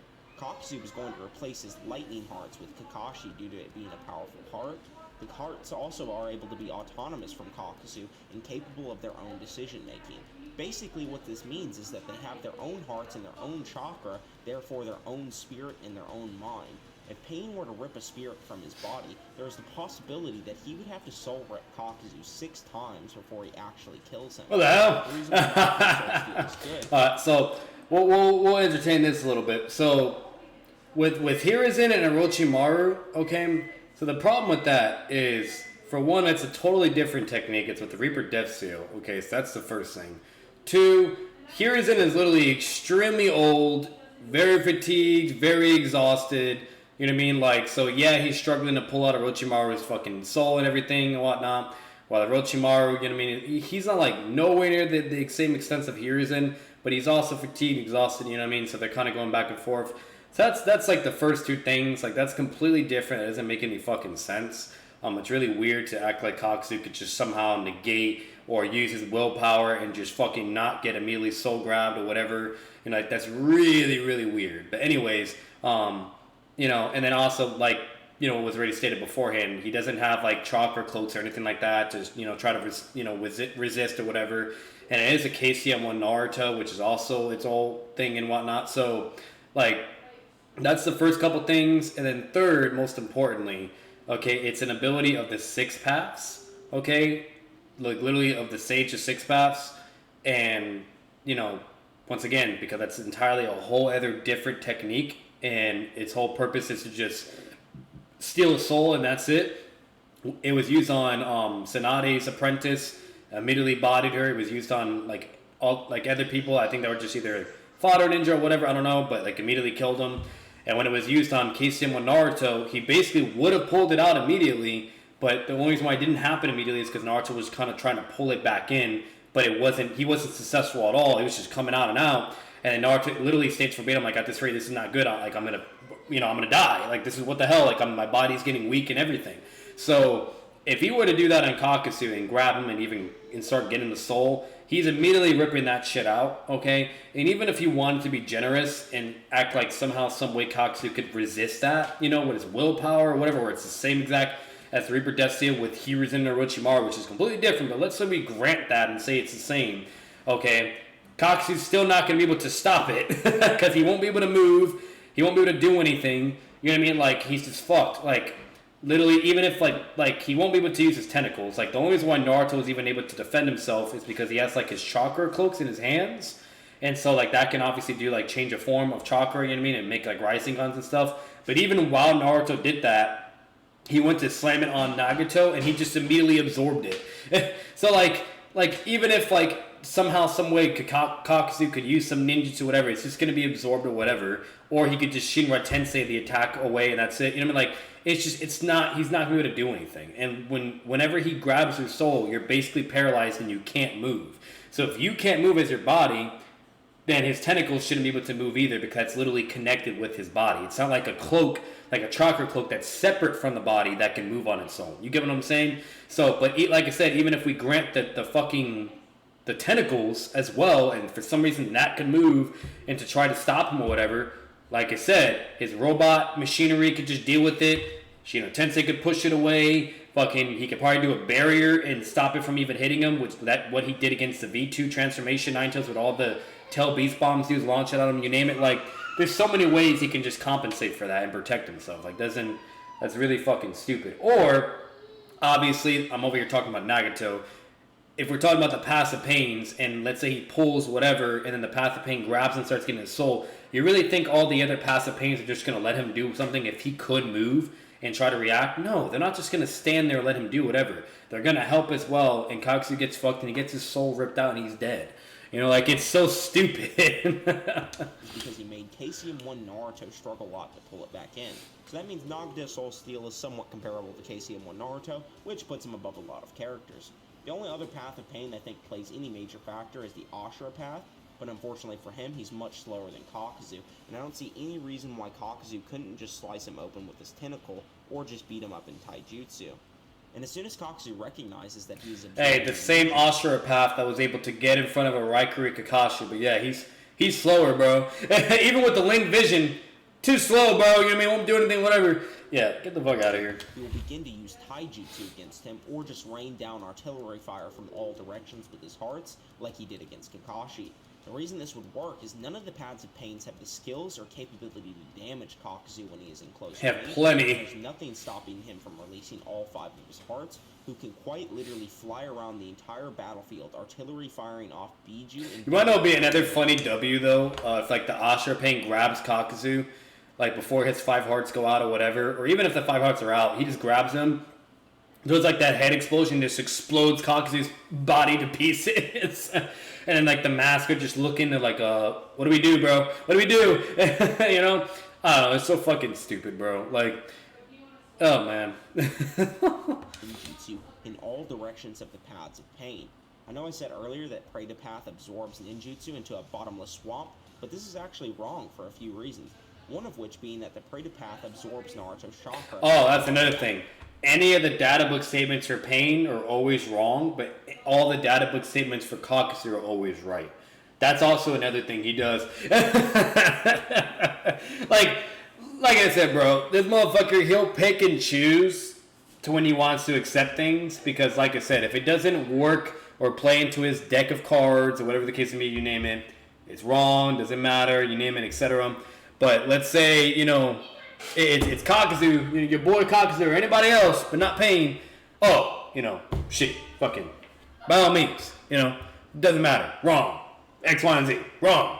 Gives him Sage Chakra, which transmutes him into a toad. This means that the chakra the Preta Paths absorb is not being absorbed into a bottomless swamp, but rather inside of the Preta Path itself. And if you do want to still claim that Naruto's chakra went to this supposed bottomless swamp, another debunk to this is that Madara absorbed Naruto's Rasen Shuriken, and he claimed that it possessed too much energy, implying that Madara had momentarily been overwhelmed from the amount of energy. So unless you think that Naruto was infusing an infinite amount of chakra into his Rasen Shuriken at that very moment, that proves the absorption is not bottomless or limitless. Even if you want to claim the Preta Path could absorb Kakuzu's ninjutsu, that still will not save him. All of the Paths of Pain would have to form a conga line behind the Preta Path, and that still leaves the rear and underground open for any of the hearts to attack from, and nothing stops Kakuzu from walking up to the Ashura path like a villain and beating the dog shit out of him. The Paths of Pains are relative to Kakashi and base Naruto in speed. Kakuzu is relative to KCM Naruto in combat. Hey, man. You know how like Kakashi has like that ability to like analyze someone's power and like their capabilities, you name it. I mean, hey, we like even though it was never stated, never said, nothing. You know what I mean? Like Kakashi's over here fighting like 2 paths of pain. He's like, oh my god, how did Jiraiya fight all 6? Like this guy is just so strong, blah blah. You name it, whatever. Like he's just crazy. Fights against Kakuzu, just doing his thing, bro. Doing a 1v2 in this bitch, fighting. You name it, yada yada. Takes 2 lives, you know what I mean, in the process, you know, whatever, having fun. And then even tells Naruto, oh, if you guys didn't show up, I would have just used Kamui and defeated him. You know what I mean? Like just a completely different narrative, bro. Like, in comparison, like, you know, Kakashi just wasn't even, like, at all. You know what I mean? Like, obviously I'm not going to say he wasn't threatened by him, but, like, Kakashi, like, he wasn't like, oh, like, we're fucked. Like, we're all done. You know what I mean? Like, this is going to be 50-50, life and death. Like, I don't know if we're gonna be able to pull this off, guys. You know, whatever. Like, mind you, he's fighting all those fucking masks and Kakuzu. And even hit on a certain point. And never once is he ever, like, really freaking out or saying, like, oh, man, you know, whatever. Like, nah. He fights pain, only 2. And he's literally just, like, he's like, man, like, this is gonna be impossible for me to deal with. Or there's no way I have any chance to beat him. Or how did Jiraiya fight all 6 of them? Like, that's just insane. And all this shit. You know what I mean? Like... But, you're right, bro. Kakuzu's just straight up walking like a villain and just fucking dogging his ass. You know, you're right. Absolutely. Like, it's so fucking dumb, dude. Or at the very least, a whole blitz level above Kakashi and Ninetales and Naruto. The Preta path has no way to stop Kakuzu from destroying him with taijutsu, nor the artillery fire from all directions. The Ashura path only has physical attacks that have been shown capable of piercing Kakashi, who is vastly less durable than Kakuzu due to the Bijuu scaling. The human path would also get destroyed in taijutsu or long range from the Kakuzu's tentacles or heart jutsu, and he probably won't even be able to soul rip him. The Naraka path can summon the King of Hell, but it literally gets bodied by some random ninja in the kunai during the war arc, so Kakuzu would likely just one-shot him. And the Naraka path will be able to heal the other paths of pain, but as soon as Kakuzu... Wait, did he just say that ability gets beaten by a random... What the in God's name is he fucking talking about? The only person that ever did anything with kunai was Itachi. Not a random ninja, and Itachi was only able to do that because he literally exploited all... Like, he's able to basically attack blind spots and be able to hit you no matter what, whether you like it or not. So, like, if he could be able to do that, okay, against the Link's Vision, you name it, like, that's not a bad, like what? It's like, a random ninja never just straight up just used shuriken and dealt with it, like, that, okay. Kakuzu sees him do that, even if he gets to do it, Kakuzu would then destroy it immediately due to his analytical ability. The animal path just summons giant... That wouldn't happen either. The passive pains would never let him do anything, and then 2, Kakuzu would look at that thing and be like, wait a minute. What the fuck is that? You know what I mean? Like, huh? You know, and then realize what it does as an ability if he did see it. Or 3, technically, you can't see it unless he's actually touching it. It's stated verbatim that you can only be able to see it when he's, like, grabs or has, like, contact with you. Like, it's in the manga and it's in the anime, but just want to put that out there. So technically, Kakuzu wouldn't even be able to see it. But yeah, just want to kind of... Yeah. Easily bodies like Sage Naruto did. Kakuzu is stronger than Bijuu, which are bigger and scarier and more powerful than all of the animal summons. Nope, he got bodied. And he can quite literally one-shot the animal path with his taijutsu or ninjutsu. And finally, Lies. the Diva path with the almighty push and pull have no effect on Kakuzu due to him being able Oh, to... it beat his ass. Shit, the Diva path alone, like all this stuff is in the part 1 video of our reaction to this starting in the beginning, but the Diva path alone defeated him. The Diva path alone fucking defeated him, bro. Kakuzu had all 5 hearts, full power, both of them, and he alone was able to beat him. And Tendo Pain wasn't like huffing and puffing. He wasn't tired or anything like that. He literally just looking at Kakuzu like he's a little bitch. And he's like, you lost this battle, you know, come, join. And that's it. You know what I mean? So Kishimoto literally showed us them fight. Tendo Pain by himself was able to beat Kakuzu. I mean, clearly showing that, you know, his abilities, Shinra Tensei, you name it, was enough to deal with Kakuzu. Like, if that alone doesn't go to show you, bro, I don't know what more you need. I really don't, bro. I really don't. If he does pull Kakuzu in, that literally would put Pain in a worse position. None of Tendo's taijutsu or physical attacks can damage Kakuzu, much like the other paths of pain. This includes the chakra rods, which have only been shown capable of piercing the likes of base Naruto, and would not be able to pierce something as hard as Kakuzu's diamond armor. And for some reason, people think that these chakra rods are truth-seeking orbs and are unbreakable.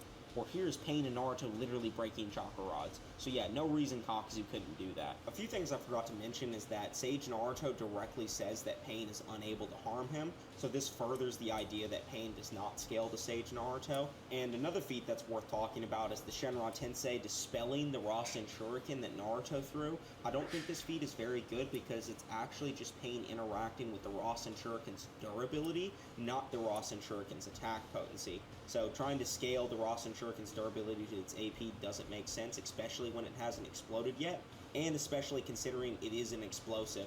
So like even if you fired an RPG through a window and it caught a shard of glass, that could potentially make it explode. So think of that as the Rasen Shuriken. It's this highly volatile explosive projectile that when it encounters this gravity wave blows up, or dispels or whatever. It doesn't prove that the Rasen Shuriken's AP and the Shinra Tensei's AP are equal. But yeah, that about sums up all the that doesn't make any sense because, you know, when he does the Shinra Tensei against the thing, if it wasn't able to just make it disappear or vanish, and it doesn't have any form of relativity or to like negate the Rasen Shuriken, okay, then the Rasen Shuriken should have just went through the Shinra Tensei and cut right through Tendo Pain. But that didn't happen. Instead, Shinra Tensei beats the Rasen Shuriken, okay, and defeats it. And as we all know, the Shinra Tensei consists of all 5 chakra natures, okay, and the data book is stated to deal with all attacks, size, you name it, objects, you name it, whatever, okay, and just deals with it effortlessly, while Kakuzu couldn't be able to withstand a weaker one. So, no, if anything, that does show that the Sage Art Rasen Shuriken, okay, can't even beat a fucking basic Shinra Tensei by a weakened, fatigued Pain, meaning Kakuzu would get fucked up by that shit. You know what I mean? Or at the very best, if you don't think it would kill him, okay, it would launch his ass fucking super far and do damage. You know what I mean? Like, get the fuck out of here. Reasons why I think Kakuzu obliterates Pain 10 out of 10 times. And I know most of you already knew the outcome of the video before even watching it, knowing how public my stance has been on this topic, but I do want to say that my arguments are well researched and they are unbiased and taken into account all of Pain's feats and statements. Wait, noodles, you weren't fair. Kishimoto's intent is obviously displaying that Pain was meant to be narratively stronger than Kakuzu. Wrong. There are a plethora of issues I take with this stance. First being that Kishimoto's intention at all being knowable. We do not know what was going inside Kishimoto's head or what he intended to be stronger. We have no idea what his intentions were. You have no idea. That's like saying that like we all know at the end of the day that Madara, you know what I mean, was narratively implied to be like the big final bad villain, you know what I mean, and obviously would, you know, be over the majority of the Akatsuki in comparison. But no, we have no idea what Kishimoto was intending and blah blah. We don't know what he's trying to convey. You know what I mean? All that bull. Like, we don't know, bro. We don't know. You know what I mean? You're right, bro. You're absolutely right. Yeah, Kishimoto was definitely not trying to make Nagato and Obito and Madara, you know, the big bads, or even Itachi, like the big fucking bad, you know, the legendary guys. You know, he wasn't trying to, you know, really emphasize that they were the, you know, the real deal, you name it. You're right, bro. We're all just stupid. We're dumb. You know, what the fuck we know, right? He intended Pain to be stronger or not. You cannot read his thoughts because you are not inside of his mind during the time he was writing these chapters. Many of the Akatsuki's narratives, including Kakuzu, actually had to be... Technical claim, like I said, for the 3rd time, Kishimoto actually gave us the fight. He did show us who would win. Just saying. And I'm pretty sure they probably did that because of idiots like him. Because they were so tired and sick of the bullshit. They're like, you know what? Let's show it. Let's just show it. You know what I mean? Since we didn't show it in the manga and the anime, we'll show it in this. Studio questioned Kishimoto along. Not only this, but the narrative does indicate that... Well, actually, my bad. Not in the anime. It's shown in the anime, but... To explain what I mean, I must define a narrative. A narrative is simply the story or narrative that is being told. Power scaling is reading a story or narrative and finding all of the statements or feat within said narrative that relate to a character's speed, abilities, or power, and compiling these pieces of evidence together to measure who would win in a versus match. When you analyze a narrative, you're studying the story. power scaling is narrative analysis of the speed and power and abilities within that story.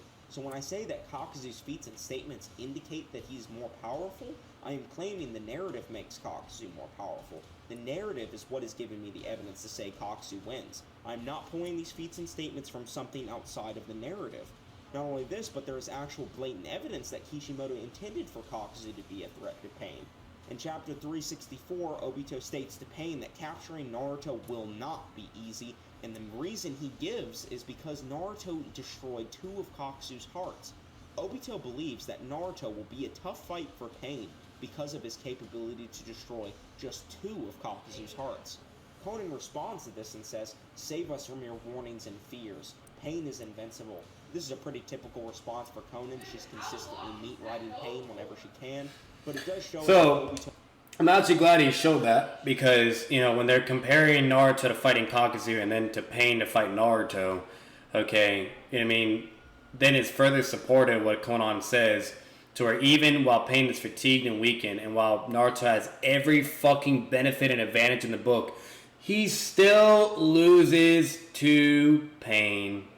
Pain still beats Naruto. Remind you, a stronger Naruto and still fucking beats him, bro. Like, he wasn't even at full power and he still beated Naruto, bro. Who was at fucking basically full power. Yeah, he was at full power. So, like, it doesn't get any better than that, bro. You know what I mean? Like, while Kakuzu is over here fucking struggling to fight a baby QB Imp Naruto and loses. You know what I mean? Like, the comparison narratively is shown. It's very obvious. You know what I mean? Pain is just way more dominant. He was able to beat Naruto while Kakuzu couldn't beat Naruto. It's that fucking simple. Was fearful of Naruto because of his new jutsu and because he destroyed 2 of Kakuzu's hearts. There's also another statement in the lead up to Naruto's fight with Kakuzu. And also, mind you, he just said it because of jutsu and everything. The Rising Shuriken, which is way weaker than the Sage Art Rising Shuriken, yet Pain dealt with that Sage Art Rising Shuriken effortlessly. Like it was nothing. You know what I mean? So, like, even more proof to show that Pain is over Kakuzu. Like, he's literally, once again, for the millionth time, just digging his grave. He's one of the Akatsuki's devotees members. So that alone should tell you how Kishimoto viewed Kakuzu. The only narrative arguments I hear people make are the constant comparisons between Pain to a god and Pain being repeatedly stated to be invincible. But we know the latter is not true because Pain literally died and got one-tapped by base Rasengans, and Obito even makes fun of this moniker of Pain after struggling to defeat Jiraiya. Here you can see Obito mocking Pain for supposedly being invincible, yet he had his hands full with Jiraiya. Most of Pain's narrative statements are just hype, just like Minato. So with the Pain and everything thing and whatnot, as we all forget, Jiraiya was literally Pain's sensei and teacher. So obviously there's some, you know, mental confliction, some internal, you know, mental warfare kind of going on, you know, to where it's kind of making Pain, you know, more hesitant and more... Basically, the best way to think of it is if you have a close relationship with someone and a really, like, strong bond with them, you know, and you respect them, and they basically taught you everything you knew, you name it, and were a big impact in your life, and now you have to have a death battle with that person because you've come to the conclusion where you know, you have your own thought process, whatever shit happened, you name it, and you're going to do what you got to do, even if it means to having to do things you don't really want to do, aka a death battle with his master, his sensei. You best believe there's going to be some type of a struggle. You know what I mean? And at the end of the day, if Pain really wanted to go full power and wipe the floor with Sage or Jiraiya, he would have. He never even summoned all 6 paths of Pain to just immediately obliterate him. He was literally just feeling him out and kind of having conversations throughout, you name it. And then whenever Pain got serious, Jiraiya immediately states verbatim, at this rate, I will die even in Sage mode. That Taijutsu, Ninjutsu, you name it, whatever, is all irrelevant. And then had to resort to Genjutsu to get an off-guard attack on him. Okay? So, at the end of the day, like, that whole thing right there doesn't even matter because basically, you know, what was happening is Obito was mocking Pain due to his poor performance against Jiraiya, okay? But, you know, remember, Zetsu monitors all fights, you name it, and whatnot. Zetsu was also there watching the whole thing, which is how Obito even knew what happened, you name it, okay? So, basically, when Obito was kind of, you know, mocking and antagonizing him, Obito knew that obviously Pain was stronger than Jiraiya, you name it, blah, blah, but he was kind of just giving him, giving him some jabs, like, oh, blah, blah, you're a little bitch, you should do better, yada, yada. And then Pain's like, but we took care of him, like, don't worry about it. You know what I mean? Like, Pain's basically saying, like, hey, whatever, shut the fuck up. He was my master, it is what it is, Like, and then not only that, towards the end, Pain even, remains humble. While knowing that he is stronger than Jiraiya, you name it, he still remains humble and says that even if Jiraiya knew his secret, blah, blah, that they would be defeated, all this other bullshit, whatever.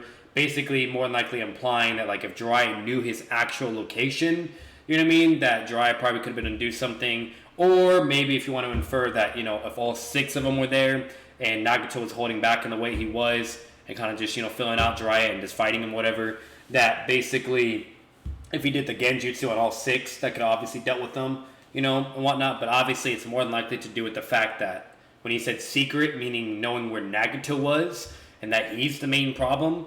So that's basically what he's saying. He was saying that out of due of respect for his sensei and being humble and just kind of, basically, mourning his death at that point, if that makes sense. Like, he was giving respect, and he's being very humble, We all know that's just him basically having a mental, a downplay mental, breakdown at that point. That's it. Very similar to when Itachi does certain statements that are obviously blatantly not true, and very similar to when Minato does certain statements that are blatantly not true, and the opposite is shown otherwise. So that's all that is, but let's continue. Right on how cool and how hype he is. If you base a character's power on hype, you are biased. If someone says, I am a god, sure, that makes them sound cool, but does that actually affect their power scaling whatsoever? No, it doesn't. Hype in no way establishes power and makes someone stronger. Was Pain a more pivotal and more important villain than Kakuzu? Yes, absolutely he was, but does that mean he's stronger? No, it doesn't. Another narrative argument I've seen people make is this statement that comes in one of Pain's databook entries, where it is said that even the notoriously strong members of the Akatsuki obey him because of both his power that no one can deny and his charisma. Yep. This does not mean they obey him because he is stronger than them. Oh, here we go. Once again, if we show some goated scans and evidence of Pain, you name it, that's clearly being shown that he's the strongest, whatever. Oh, that's wrong. It's wrong. It doesn't mean that.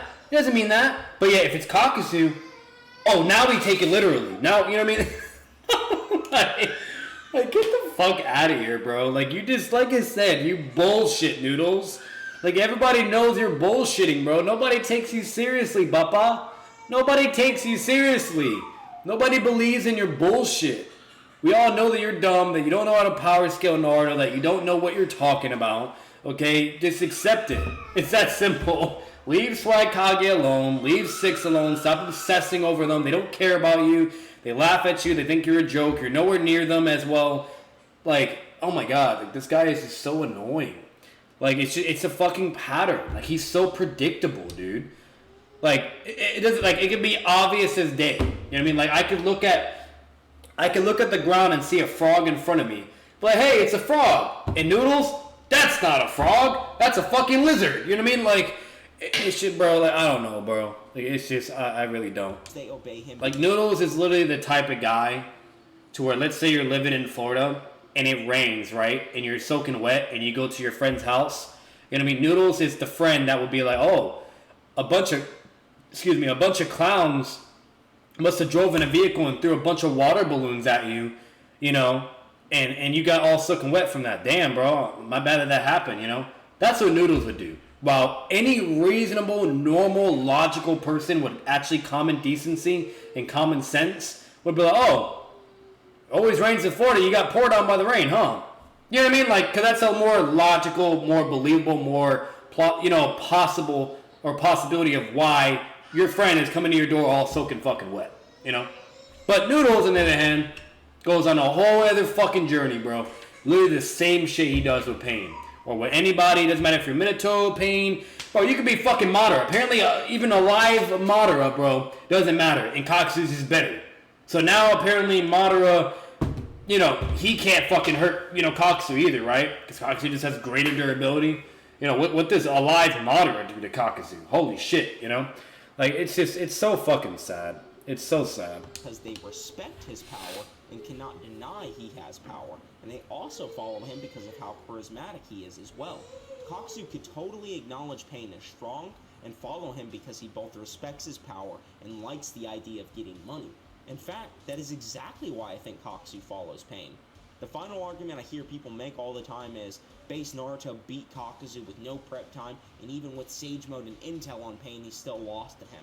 This is a classic case of rock, paper, scissors, and power scaling. The only reason Naruto lost to Pain was because he fell out of Sage Mode.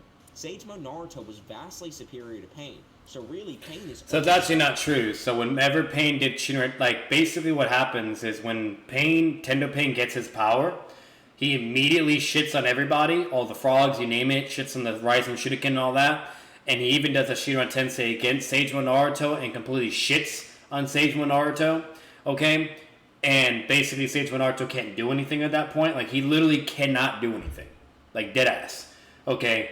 And then literally, like, after getting Shinra Tensei, you name it, then he basically does Universal Pull. Now, mind you, this is base Naruto, but then he does Universal Pull, slams him on the ground, stabs him, and deals with him. And that's it. So, like, overall, bro, like, Tendo Pain was even able to deal with Sage Mode Naruto. Like, so no, that's not the case. It doesn't work. Okay, Sage Mode Naruto was not more powerful than Pain. Pain was still able to beat Sage Mode Naruto. That doesn't help you either. And into base Naruto. Secondly, it was not base Naruto that fought Kakuzu. Here's the official Shueisha-colored manga of Naruto where you can clearly see he has red slit. You already said that, bro. This scene was just improperly animated in the anime, but even in the anime you can clearly see he still has the slit eyes. The anime for some reason just didn't make them red. If you're one of those people that think the anime doesn't make mistakes, here's the first anime appearance of the Rinnegan. Enough said. This means that both Kakuzu and Pain fought an amplified Naruto. The reason I believe Naruto can beat Kakuzu but Pain cannot is because Pain does not have the capability to fool or damage Kakuzu like Naruto does.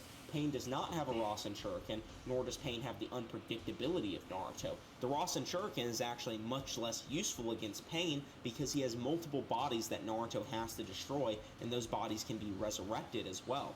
So Naruto has multiple targets and a limited use of the Rasen Shurikens in Sage Mode. But when he fought Kakuzu, he had already been damaged to the point he lost his Earth and Water Heart, which gives him his primary defense, the Diamond Armor, and Naruto hit him with a jutsu that was stated in the third data book to be the highest level of shape manipulation, and it stated that nobody can withstand its impact. Nobody can withstand it. This includes Pain, who was bisected by it. The Rasen Shuriken... So it's actually not true. Edo Madara was able to tank a massive Sage Art Rising Shuriken, while Kakuzu cannot tank a normal one. So, just saying, just kind of putting that out there, But either way, we'll let it keep going on. I just wanted to correct him for the millionth time.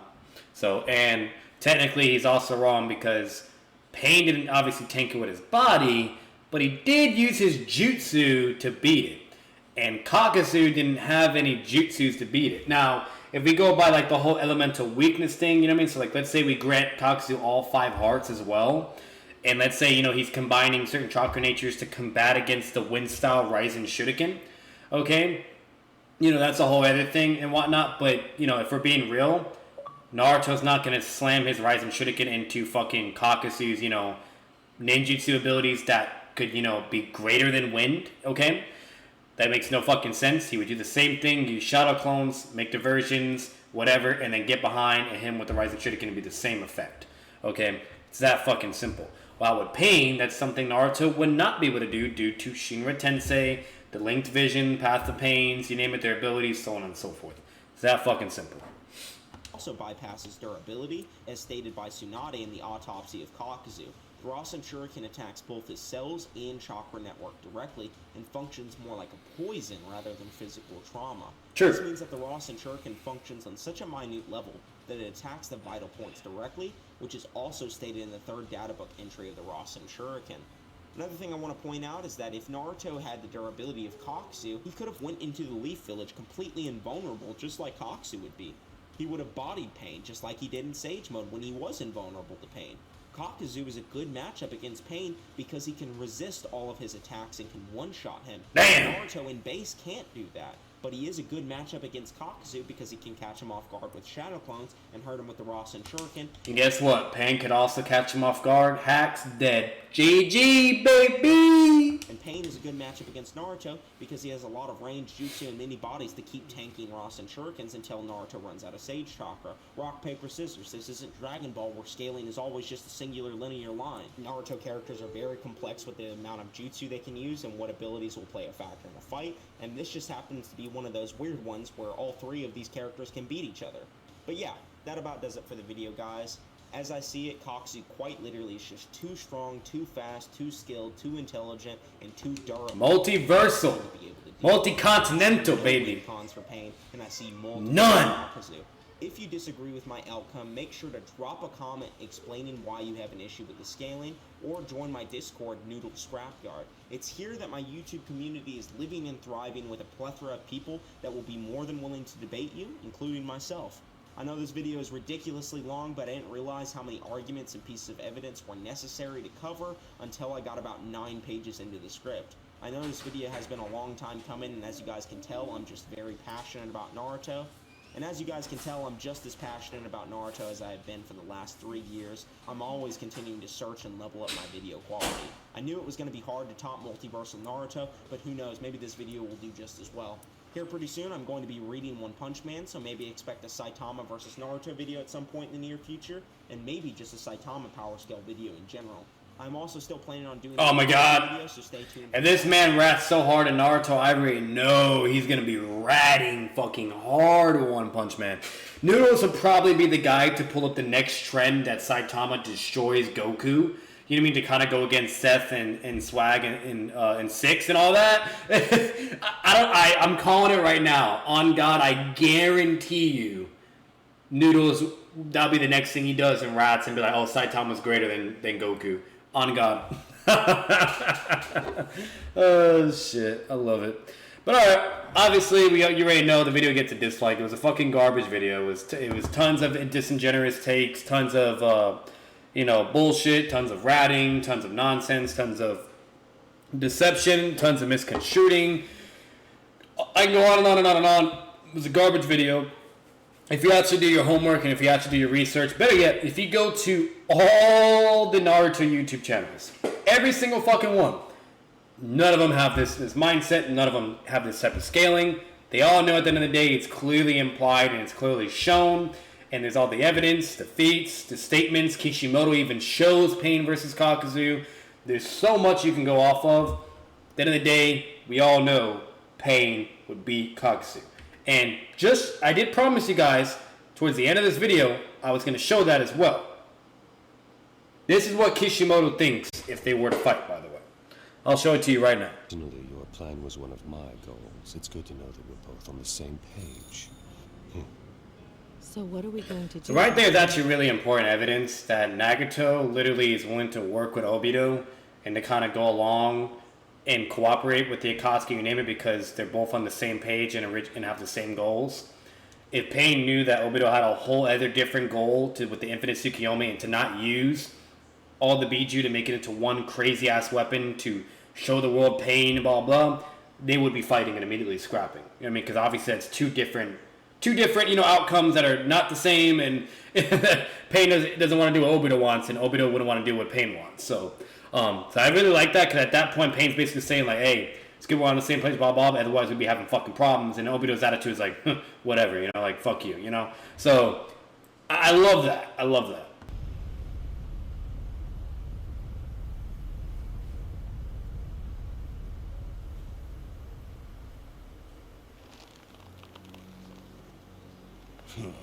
I'm not going to make much money off these low-level ninja. Wow, that's messed up.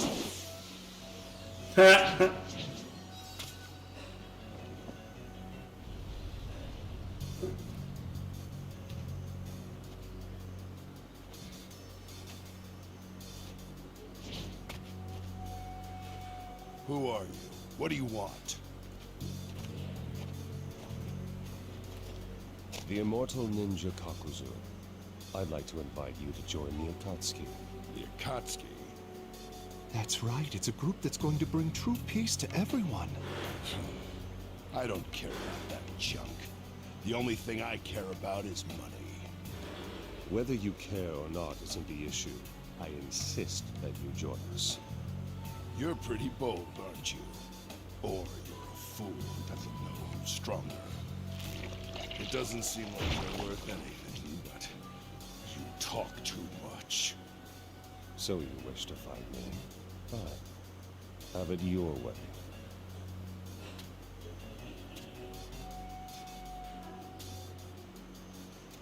Oh shit! If I defeat you, you will join the Akatsuki. This one.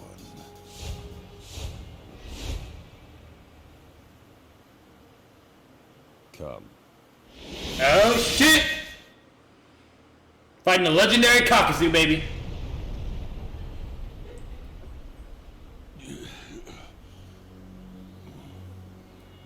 You have lost, Kakuzu. What this power of yours? What is it? I am a god who will save this world. Now come, and I will provide for you a place where you can spend all your eternity.